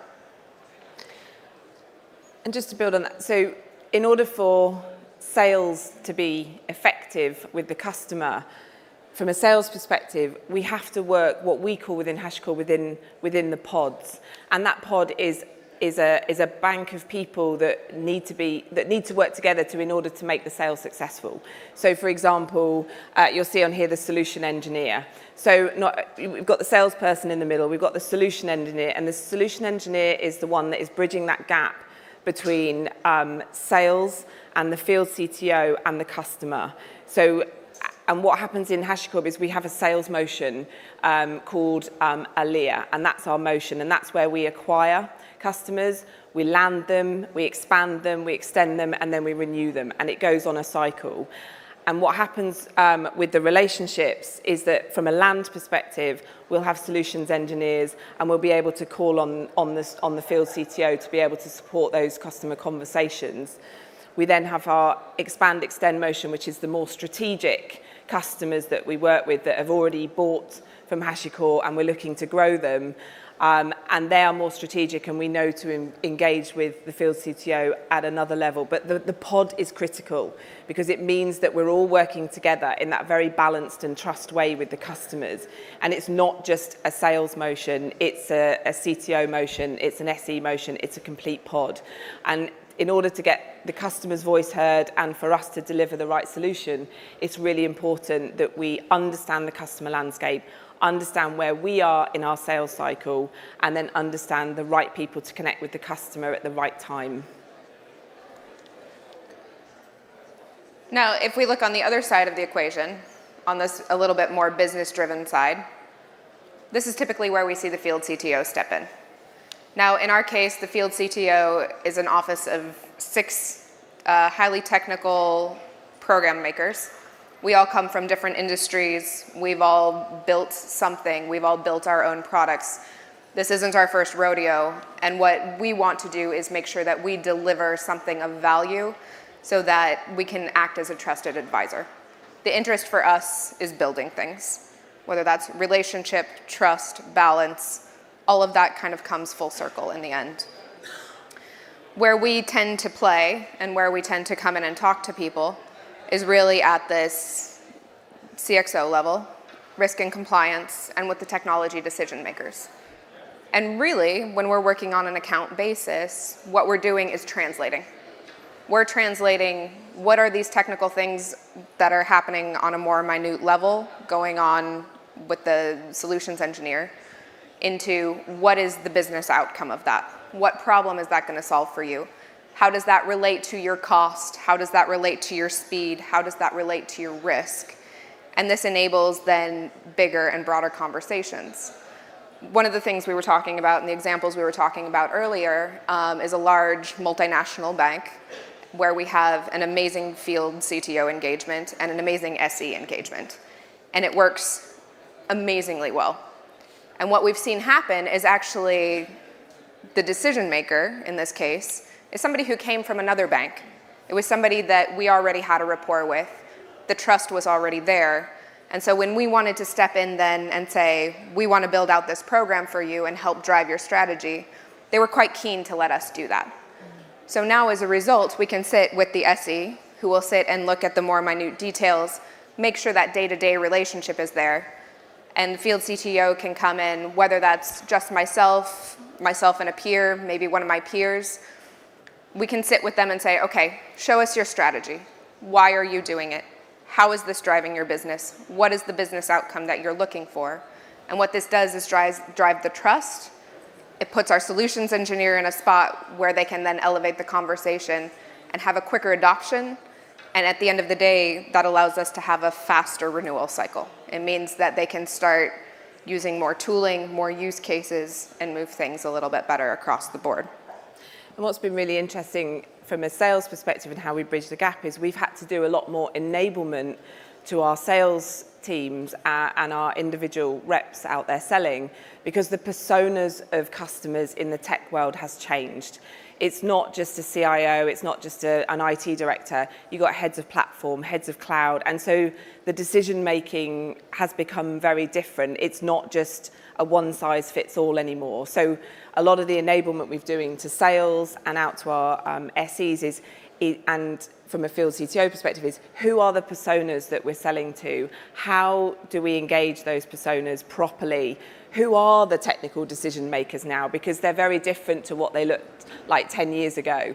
So it's really critical that we understand that from a sales perspective so that we can engage the field CTO and the SEs at the right time. And sometimes we make that decision together as well. Yeah. So sometimes the account manager will engage the field CTO and say, what do you think about this person? Are they the target person? Are they the person who owns the strategy? Are they an enabler to the strategy? And again, that plays to the trust and the balance that needs to occur to have a successful sales cycle. So one of the things that we see and how we've worked this out to be a little bit more programmatic when we're looking at an account one-to-one is sort of what does that engagement look like? I think it's just building. Good times. typically when we start, we'll have that initial engagement. The sales teams will go in, they'll kind of see what's going on. What does the landscape look like? What are some potential use cases that might be there? And then they engage the field CTO to really dive a little bit deeper, especially if we're dealing with some sort of decision maker. And what we'll do in that case is we'll sit with them and we'll say, okay, from the sounds of it, it looks like you're very concerned with cost, or you're very concerned with speed, or you're very concerned with risk. This is how I would address that in this case. And that allows us to open a dialogue to make sure that they understand, that we understand what they're going through, and also help build that trust on the customer side that we've been here before. We know what it looks like, and we know how to successfully transform a program. Then we have the initial adoption. They start with the use case and the licenses and the enterprise level. And at that point, they'll come back in for an executive briefing. The executive briefing, sometimes that's done by one of our HLT. So maybe the CEO or the CTO will actually come in depending on the case, depending on the account in question, and they'll sit with them and say, okay, looks like you've gotten this far, this is how I'd look at it, or these are some of the driving factors behind that. Once that's in place though, and they can start moving into that more expanded adoption, we can move in with field CTO again to work on that strategic advisory. And that strategic advisory then becomes a little bit more of a cadence, like I talked about the customer previously. I can be in that particular bank depending on what they need and what part of that cycle they're in. Sometimes I'm in there every 2 weeks. Sometimes I'm not in there for 3 months. It really just depends. And it's also the sales team who understand and drive this cycle, because they understand their client, they have the relationship with their customer. And this engagement map is, whilst it's not set in stone, it's a really good guidance to that programmatic approach that Sarah's talked about. It supports our sales strategy, and that's really important, so that we don't sit siloed from each other. And because our sales strategy, which I talked about, was this EMEA motion, it enables us to get the CTO in at the right time to our opportunities, and because they are an elite force in our organization, and there's few of them. So we have to be really deliberate about what we do, and the relationship is critical. And if you think about HashiCorp as a business, you know, we are moving from an OSS organization into an enterprise business. And so what's really critical there is that when we're looking to expand and extend those more strategic accounts that we have, the CTO engagement is absolutely critical for us at that time. So we have to be really deliberate in that. And we've reached a point now in such a short space of time. Even next week, we have our first customer advisory board, which is led by our field CTOs. And that means we've got, I think, 12 to 15 C-level organizations coming to that strategic customer advisory board so that we can help them more on their transformation journey. That wouldn't have been possible without the relationship, without taking a programmatic approach to the sales cycle and the engagement that we have with the field CTO. So creating those relationships is absolutely critical, and knowing where to put the CTO at the right time in the right deal or the right opportunity is really important. And then knowing that field CTO engagement isn't just limited to one-on-one customer meetings. There's a lot of different ways to leverage such a strategic role that sometimes may give you a little bit more benefit than just sitting down with a customer who might not be technically mature and try to force that relationship on them. So one of the things, meetings like this, conferences like SaaStr, I spend a lot of time going around and engaging. Louise and I have done several events, either people who are implementing or the decision makers, to talk about what's going on, make sure that they understand that they're heard, but also making sure everyone knows what's actually going on. Who are we? What is our purpose as a company, and how do we want to drive innovation forward? The executive engagement we've talked a little bit about, but that's really about that picking out 5 to 10 accounts per quarter, to talk a little bit about how we're going to drive that strategy forward. How are we going to help them with their digital transformation? What does their digital transformation look like? Or maybe they just need a little bit of extra care to help make sure that they're going to be successful in that implementation. And this is where it gets really interesting. We also act as a feedback and advisory because we hear what's going on in the field, and our point of view is a little bit different than the solutions engineers or the account managers. And what we do then is say, yeah, on a programmatic level, if we're looking at what CIOs really care about, this is the product feedback that we have. And we can give that product feedback to our product managers, but also to marketing. It's really important that marketing hears what's resonating within the industry so that they can adapt and move forward. But it also needs to come back to us, because what we see in the industry, and this holds true whether it's sales or whether maybe you're developing a product yourself, is the faster that feedback loop is, the higher performing your team is going to be. So the faster we can get this information in and out, we know that we're probably going to be a little bit more effective. We're going to be more agile, and we're going to be able to move things forward and ultimately increase our revenue as a result of that. And lastly, sponsoring and mentorship. And again, that is internal. We all have a handful of solutions engineers who have come to us and said, hey, in the future, we really want to be sure that we're moving this forward. We'd like to be field CTOs in the future. But also to a certain extent, customers. I was floored the other day when somebody from Vodafone called me out and said, thanks for the mentorship. So it doesn't just mean mentoring people in the organization. It also means taking the organization to the exterior.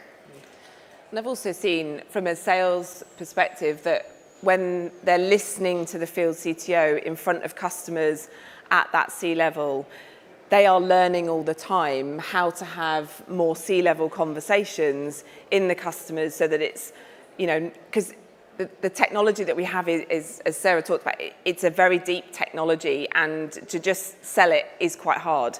So you have to really listen to how it's positioned, how it's talked about, ask the right questions, be really curious with the customer. And so they're learning all the time from the field CTOs and the SEs, which is also important as their development in sales as well.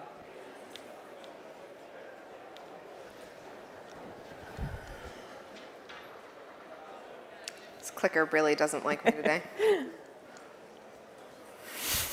How are you doing? Nope. It does not want to move. Clicker malfunction. Oh, there we go. There we go. I think we're there. Obviously, we're painting a really great picture of how field CTO and sales work really together and how it should be embraced within your organizations. But, these things aren't, they don't come without their challenges. Everything comes with its challenges. And so we also wanted to bring some of the kind of things to watch out for and some of those challenges that you might face and that we're facing every day, because nothing's perfect. And so we've got four kind of key challenges that we brought out here, and one of them is, learning as we go. We have to take the learnings of what is working and what isn't, and what Sarah said at the beginning around, Sarah's been here a year, I've been here 8 months, and things have changed dramatically within that time already, but that's only because we're learning. And it's okay to make the mistakes, and we have made mistakes, and we'll find that someone's still going off to that really key C-level meeting that should have had the field CTO in, and that didn't happen. But we take that back and we learn from those things, and that's really important. Demonstrating value. One of the difficult things and challenges that we find within the organization is, how do we prove the value of a field CTO? We know that having field CTO engagement and making sure that we're having the right engagement on the right levels really drives our ACV. But how do you qualify that? Because we're not there every day. Sometimes we come in one time. Sometimes we come in 10 times. Sometimes somebody hears you speak at a different conference that has absolutely nothing to do with the organization and approaches you later and says, hey, that was a driving factor in what I did. And it's really hard to manage all of these touch points. So how do you demonstrate that value? And how do you also demonstrate the value and the knowledge and the passive knowledge sharing that you share with the teams so that they get better at doing what they're doing and up-leveling?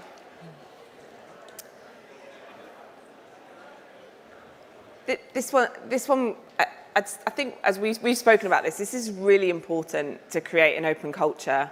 I mean, that's within your organizations anyway, but when you're a growing organization, you have a sales team that literally just want to be out there selling the whole time, and it's almost quite a selfish perspective from sales to think that they can do everything and then just throw it back over the fence and let the rest of the organization pick up the mess that they like to leave behind. So creating that open culture and trying to resist change is really critical, in particular in sales, because whilst we own the kind of account per se, the relationship needs to be built on a broader perspective of people, and that's benefiting the customer first and foremost, because they're not just got one touch point, they have multiple touch points, and the field CTO being absolutely critical in that. And it's also important internally that we ensure we have different perspectives when we're making the business decisions that we need to make in order to grow the business further. So not just having a sales perspective about sales, but having the field CTO's perspective about how do we grow our customers, how do we develop our sales methodology moving forward, how do we define what our purpose as a business is moving forward. It's not just a sales-led approach to that. So it's really important that we do grow and really create an open culture where everybody is part of it, and that's sales and the CTO and multiple functions within the organization. Don't know if you had anything to add on that one, Sarah? No, just that conversely, field CTO has a lot that they can also learn from sales. It's not a one-way street. I'm learning every day about what's working, what's not working, and as a result, I can also help teams leverage that information and those sales to make sure that it's getting propagated around and to make sure that everyone's getting the same message and it doesn't get siloed or stuck with teams. I can say, nothing's perfect. Nothing is perfect. And again, building something programmatic. One of the challenges and biggest challenges for me is I'm a mom. I have 2 girls. I want to be spending time with them. If things aren't programmatic, selfishly, from my point of view, I'm not getting to spend time with my kids. But also, I'm not able to deliver the value on top of that I might have otherwise done if things had fallen into line, or we could leverage the knowledge that we learned in one account into another account. So making sure that this is done programmatically. Everything, though. That means knowledge transfers need to be pretty programmatic. How are you doing that? How are you relaying that information from one team to another team and back again to make sure that you have grown a program holistically across the board as well? And what's interesting on that point is the additional challenge we face on why being programmatic is really important is we are a fully remote organization. So being programmatic in our approach is absolutely critical because time becomes precious. We're not face-to-face with everybody all the time. Probably like most of you, we live on Zoom calls or team calls all day long. And to just, when you have an EMEA field CTO and a sales organization, sales are just running around in their own territories, kind of doing their thing. But actually, we need to be flying our EMEA field CTO who lives outside of the UK, all around EMEA, being programmatic in where Sarah spends her time, where the deals are, where we need to be really, really focused is really important. So it's a challenge for us, but as we talked about, it's one of the learnings we're taking, and we're constantly trying to improve that all the time. So slight cliche, it's a journey, not a destination. It really is. We're not perfect. We're constantly learning how to work better together. But what we are seeing is that the relationships we're building with the customers, the more strategic approach that we're taking with our customers, the elevation outside of what we have traditionally had as a business is at practitioner level because of the nature of the business that HashiCorp built. To get to that enterprise level at different levels within the organization is a journey. Because actually it's taking us time to get there, isn't it? But it's working slowly. It is working, and I think like you alluded to, being a remote first company, we have to be so clear about why we're doing things, what is the strategy, and what is the reason behind these drivers. And if we can communicate those well, then people respond really well to those. It's all, again, about that value and that trust, and making sure that everything is mutually beneficial really allows us to have a little bit more of a linear path to our destination, if you would. One of the things we did recently to really help us along this road and make sure that we're growing in the right direction and moving in the right direction is we added a second field CTO to the team here in EMEA. We recognize the value, and that's actually permitting us as well to have a few less setbacks, especially if I'm not available or agendas don't allow, we can switch people out. And there's also an added value in that they're very different personalities. So being able to recognize that and leverage different personalities in sales, within solutions engineering, within the field CTOs themselves, will also help you with that journey quite significantly. So, just in closing, before we move to Q&A, we thought we'd just try and provide you with sort of 3 key takeaways that we think might be beneficial for you today. The first one being that mutual exchange. This is not a sales-led approach, a field CTO approach, an SE-led approach. This is very much being balanced, being trustworthy, building relationships internally and externally, and about that mutual exchange. It's really, really important that if you take a field CTO on, or any part of the organization, you integrate those personas well into your organization. Prioritizing relationships. Sometimes the way you're going to move forward is just having a relationship with somebody. And don't be afraid that somebody might have a different relationship with a customer or somebody else internally, but know how to leverage that. There are times when I get phone calls from specific customers to me directly because they have a question about something. There are times that maybe somebody in my team is going to go directly to the SE because they also have a question about how a customer implemented something. And that's okay. Making sure that things are programmatic is important, but recognizing what those relationships do and the value of those relationships and how they relate to your program is also incredibly important. And then finally, embrace the value, and that's the value of what the field CTO and sales can achieve together. Because actually, from a sales perspective, I can't achieve my goals for my customers in terms of where they're going on their transformation journey, which is first and foremost for me, which then obviously results in better outcomes for HashiCorp as a business. But embracing the value that the field CTO can bring to your customers and your accounts is really, really important. And the sales cycle now is not just a salesperson going in and selling. It is more than that. It is more than one person. And so it's really important that we kind of embrace the full value of what they can bring at the right time to the customer. I don't know if you got any more on that, Sarah? No, I think you nailed it. Thank you. So thank you so much for joining us today. If you have any questions, we're more than happy to answer. Please feel free to come up to the mic. Thank you so much.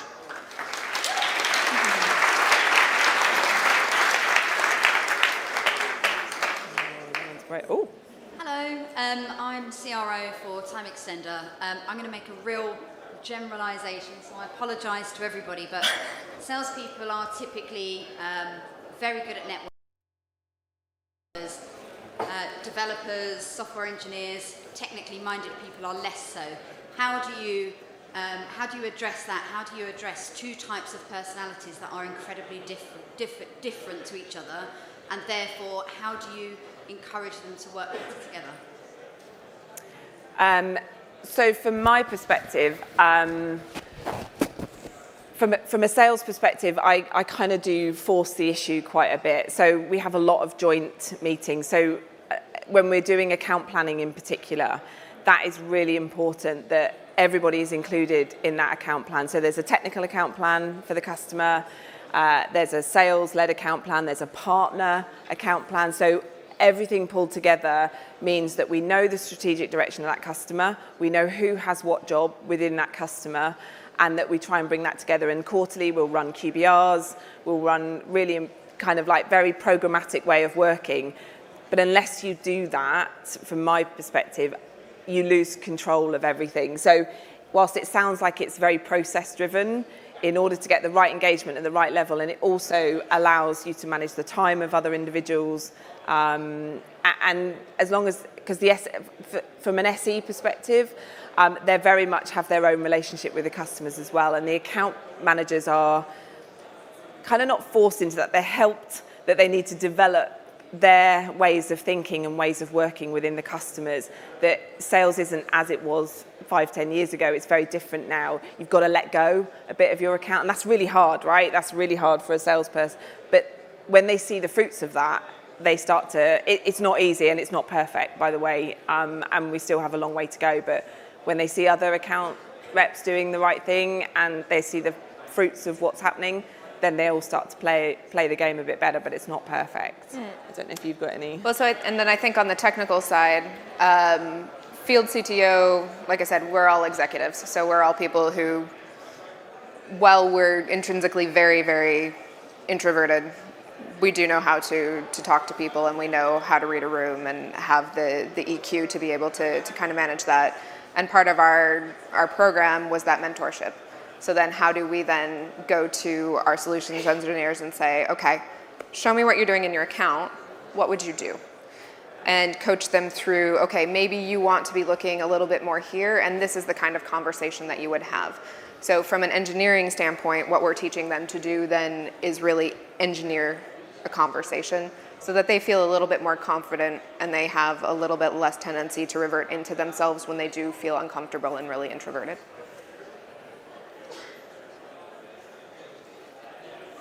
Great presentation. Building on that previous question, how do you drive alignment when, I'm guessing some folks are quoted very differently, by AEs versus solutions engineers, and like there's the temptation to sell a deal more, and some folks are like, actually you don't need to sell more stuff. How do you balance that kind of thing up? From a sales perspective, we actually have quite good alignment from quotas for reps and SEs. So we have built, especially on that model, we've built really good alignment across those two, so that they are all sort of pulling in the right direction together. So the quotas are very aligned for those guys, and then we actually don't necessarily want to be aligned with the account itself. We want to be seen as an independent strategic advisor who's there as part of HashiCorp, obviously, but also acting on behalf of the customer.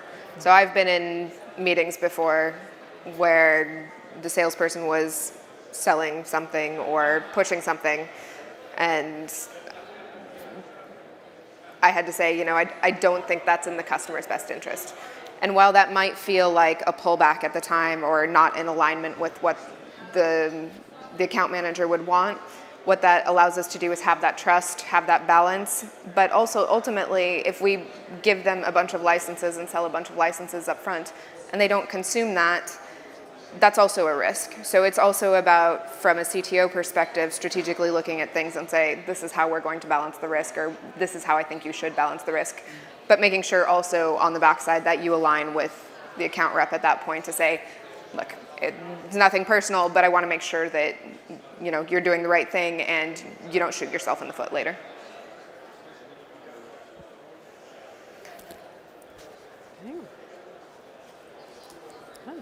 Anybody else?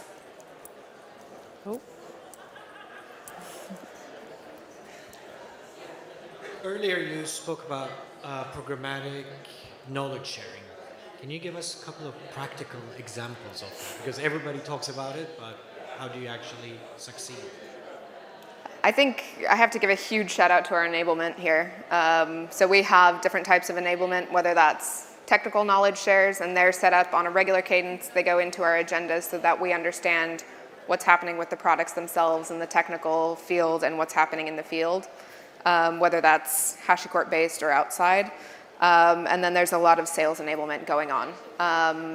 I myself also have to take that sales enablement because I also need to understand what's going on with the account managers and how we're responding to those things. Yeah, I think it is down to enablement to enable us to be programmatic in that way. The sales teams also have a lot of enablement that they need to go to, and that's from learning what the different persona types are like within an organization through to how to work with field CTO, how to work with SEs, kind of what that approach should look like. There is an element of we have to bring in some of that that kind of cadence ourselves as leaders within the business. I think there's a lot of responsibility on kind of myself and some of the other directors in the business to make sure that we are enabling our teams to work in a programmatic way as well. And I think that's really important. It can't just be an online training course that does it. I think we have to be really deliberate in that as well. So I would be ensuring that my leadership team and the SEs, that we all work together and that we are helping to deliver that programmatic approach so that the customer gets the right thing at the right time. So it's a bit of both in terms of enablement and leadership, I think.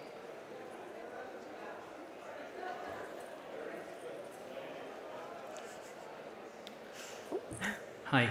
Hi. Do you monetize the solutions engineers, or are they effectively a free resource to both the customer and the sales team? They are not monetized. They are part of the overall kind of like revenue solution for the customer effectively, but we have our own we have a services part to our business, which is more the monetized side about how we allow how we get our customers to consume our technology. That's where, but from an SE and sales perspective, no, we don't monetize that. And maybe one important differentiating factor for you is that the SEs are there, they're in the account, they can look over shoulders, they can help define patterns and architectures, but they're not allowed to put hands on keyboard. Yeah. So should a customer want hands on keyboard, that needs to then fall under professional services, and professional services is then a paid for service. Well, yeah, one of the other really important things is when we're looking at solutions for our customers, they have a really critical part in ensuring that those solutions are technically validated for that customer. So their job is to really get it to the point that the customer says we completely technically validate that, and then we can move on into the sales cycle. That is a really critical step, and that is one of their big responsibilities to help move that sale along. Yeah.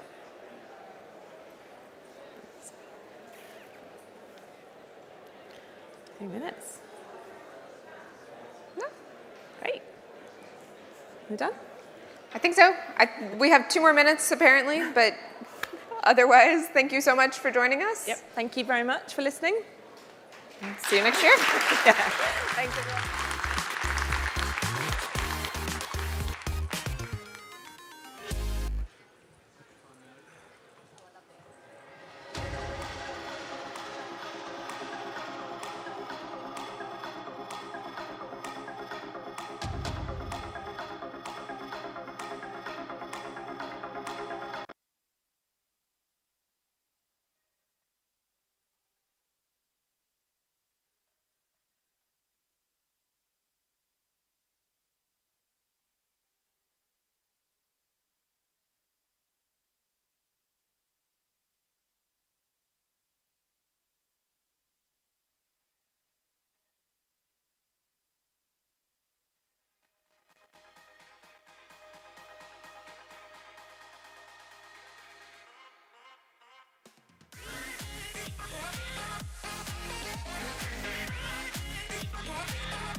you.